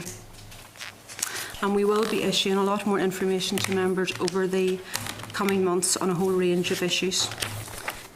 And we also have done some presentations to our various employers, to the trade unions and to different groups of HR staff as well. Rather than open for questions now, I'll just touch on some of the other areas I said I would cover in this session. In terms of the other schemes, the teachers' consultation commenced on the 19th of June and will close on the 30th of September. The response is expected to be published in October, and the DE committee will be briefed in November, and the department plan to have their regulations led December, January. The devolved judicial scheme has had a 3-month consultation which closes on the 25th of September. They expect the response to be published in October, and their regulations are actually led by affirmative resolution, so it's expected there will be an assembly debate on that probably around January next year. Local government, their initial consultation on transitional provisions was completed in February 2014. They have published their response, and their committee, I understand, has been briefed, and they're on track for implementation in April 15. Police consultation was launched on the 4th of July, will close on the 16th of October, and the committee will be briefed on that. The schedule is certainly tight, but their intention is to have their regulations led in time. Fire consultation on policy will commence on the 6th of October for 8 weeks ending in December. Again, the timescale is quite tight, and they plan to have their legislation led in time before the introduction of the scheme. Health launched a 3-month consultation on their proposals in August, and they will also be consulting on their regulations later this year. Again, the timescale is challenging, but their view is that they will meet it. So in summary, all the Northern Ireland Public Service pension schemes are broadly on track for implementation of the reform scheme by April 15. The committee might also wish to note on a separate issue that we are working on the valuation and cost cap directions and cost cap regulations, and those I don't want to go into that, time wouldn't permit, just to remind the committee that will provide a common approach for scheme valuation and cost control processes. Finally, last issue, the new IT system for civil service pensions. Just want to take the opportunity to update the committee when I was here today. The procurement of the new integrated IT system to administer and pay pensions is now pretty well complete, and we expect to award the contract, which will be going to an organisation called Capita Employee Benefits, and that will be awarded shortly in the coming days. Implementation phase is now commenced, and we expect to have our new integrated IT system up and running on a staged basis starting on April 2015. I'm happy to take questions. Thank you very much. Anything to add, Margaret? No, that's fine. Happy enough? The main Yes. points, yeah. Okay. Grace, during the committee stage of the bill, I think you said that there would be scope to vary the design of the local pension schemes without any financial implications. Yes. So long as they fell within the cost ceiling of the equivalent Whitehall schemes. Are there any examples of such variations in the schemes? For all the schemes? Well, first of all, in the civil service scheme. No. No. Are there any in any of the other schemes? The only one I can think of, to my knowledge, I think my understanding is broadly no. I think a number of schemes did look at that, but are very much reflecting their comparison scheme in Great Britain. The only variation which the committee will be aware of, certainly through the passage of the bill, is fire. Yeah, okay. So, none of the schemes saw any necessity to vary them in any way to suit local needs, except the change that was made through the Assembly to the position of the firefighters. That's my understanding. That is not to say that a number of areas weren't looked at in a number of sectors, and various costings were made, but I think by and large they have reached the conclusion that they will mirror their counterpart scheme in GB, and in some instances, in fact most of them, I think that's actually been supported by the trade unions as well. So there's no, I think the conclusion has been reached, and broadly speaking all parties are agreed with the approach that's been adopted. And are there advantages to that? I think the advantages of following and reflecting the GB scheme I've already outlined to the committee, in terms of where there are joint IT systems, where there are communications that can be availed of, so that there are a number of advantages to that, and also in terms of mobility of public service workers across different areas. So, so those advantages that I've outlined, I think, before at sessions still apply. Okay. Can you tell me some more about the introduction of the schemes? Will they be introduced within the time frame necessary? Yes, I mean, as I've said in summary, the update that I have from all the schemes is that they are on track. So the timescale is challenging. There is obviously the imperative to get them in time, otherwise we face the penalty, which I'm not going to revisit, from HM Treasury of over £300 million if we delay from the April 15 deadline. So there is an imperative to do that officials and indeed ministers are aware of. Okay. Thank you very much. Adrian? Thanks, Chair. Chris, can you tell me why the consultation was carried out over the summer months? Are we not leaving ourselves open for criticism from the trade unions by doing it then, and only having it for 6 weeks whenever some of the other pensions have been going consultation for 8 weeks and 12 weeks? Could we not have it all uniform in some way? I think it's up to each scheme to look at. Our trade union, for the civil, if we stick with the civil service scheme, Mr. McQuillan, I have a forum called the Pensions Forum where we meet with all the trade unions relevant to the civil service scheme, and there's a number of different unions there, both industrial and non-industrial, prison officer associations. They were content with our approach to consultation, I think because we had done quite a detailed consultation on the policies and principles underpinning the reform. So they were very familiar with that, and were quite content with the period we were doing and also the timing of it. Yeah. And what about individual members as well? Any feedback on that from the consultation? No, no, it hasn't. It wasn't raised. It wasn't raised. Just a visit somewhere down the road, somebody's going to say that. You consulted over the summer and all the rest. Yeah. I think the fact that the unions agreed to it is quite a powerful defence. We're not unique in that, because most of the other schemes too were consulting more on the policy as opposed to the specific regulations, and they're even having shortened consultations in the regulations, like something like 2 or 3 weeks, some of them. So it's mainly the policy that they wanted to consult on, and we had the detailed policy consultation for 12 weeks last year. So most doesn't provide debate this later on. Yeah. I just remember again what tapered participation means. Margaret, do you want to cover that one? If you're within, as you know, within the 10-year period from your normal retirement age at the 1st of April 2015, you're fortunate enough to stay in the scheme that you're in. I mean, Grace will make no comment on that one, but we've smiles on our faces. The tapered group, however, then would be if you're within 13.5 years. So from 46.5 onwards, you could be in the tapered group if you're in the classic premium scheme, or 51.5 you're in the tapered group for the NUVA scheme. So you will eventually, and we have to make this very clear, you will eventually move into the new scheme. But what this is actually allowing is that there's a certain period of time where you can still retain what scheme you're in and the retirement age that's actually applicable to. So it's beneficial to certain people if they're considering retiring in the very near future before their tapered end date. They could then retire prior to having to compulsory move into the new scheme. Now, our intention is that we send out a lot of communication in relation to this before we start this options exercise. So they should be making an informed decision before they decide that they'll either move into the scheme directly on the 1st of April 2015, or whether they'll actually wait until their tapered end date and then look at the different reasons in their own circumstances. But they will get benefit statements in relation to them moving on the date that the 1st of April 2015 and on their tapered end date, and what their benefits would actually be in relation to that. They're also going to be supplied with a modeller where they can actually kick in dates of specific dates where they think they might want to move, what implications that would have on their pension and their lump sum.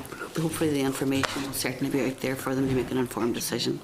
And just to add, we are planning and endeavouring to give people 3 months for that particular exercise as well, so they will have a good period of time to think about it. And for some people, it might actually be to their advantage, because there's a better accrual rate in the new scheme, so it's not as easy as saying I'll just stick with the old scheme as long as I could. But we will be setting that out clearly on an individual basis to everybody within that category. Good idea. Thanks, Chair. Yeah, thank you, Adrian. And I suppose I'd better declare an interest as a member of the upper tapering group in the teachers' scheme before we go any further. Leslie? Have you got 10 years to go, Chairman? I don't think I need comment any further than that. God, you've actually, I think, pretty well answered my question. People will get a detail of their accrued benefits, and also the details of the new scheme. So one actually is, if you like, frozen and passed on as a package, is that right?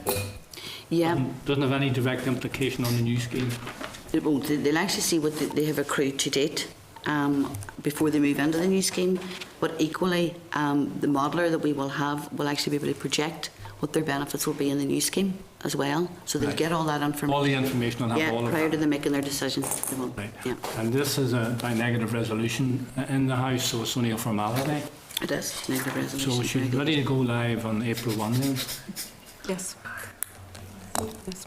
And just one other point, just if I could follow up, just for clarity, we've been talking about those with tapered protection, but for other folk who have neither full nor tapered protection, they, in a sense, their accrued pension to date will also be kept for them, and that was one of the key things of Hutton as well. So in a sense, those people who are below 46.5 at April 12 for most of them, they in effect will have two pensions. They will have their current pension that they're in when they retire, and then they will have their new pension as well. But the benefits that they have, they will keep. So just to add that, just for clarity. Can I opt for that then? Would that be okay? I might have to check your birth certificate. Okay, members, thank you very much, Grace and Margaret, and I don't suppose we will be hearing from you again on this particular issue, but we will on other issues, no doubt. So thank you very much. Okay. Thank you very much. Thank you. Members, if there is no other business, I will draw the meeting to a close, and the next meeting will be next Wednesday, which is the 24th at 10 o'clock. Committee room 30.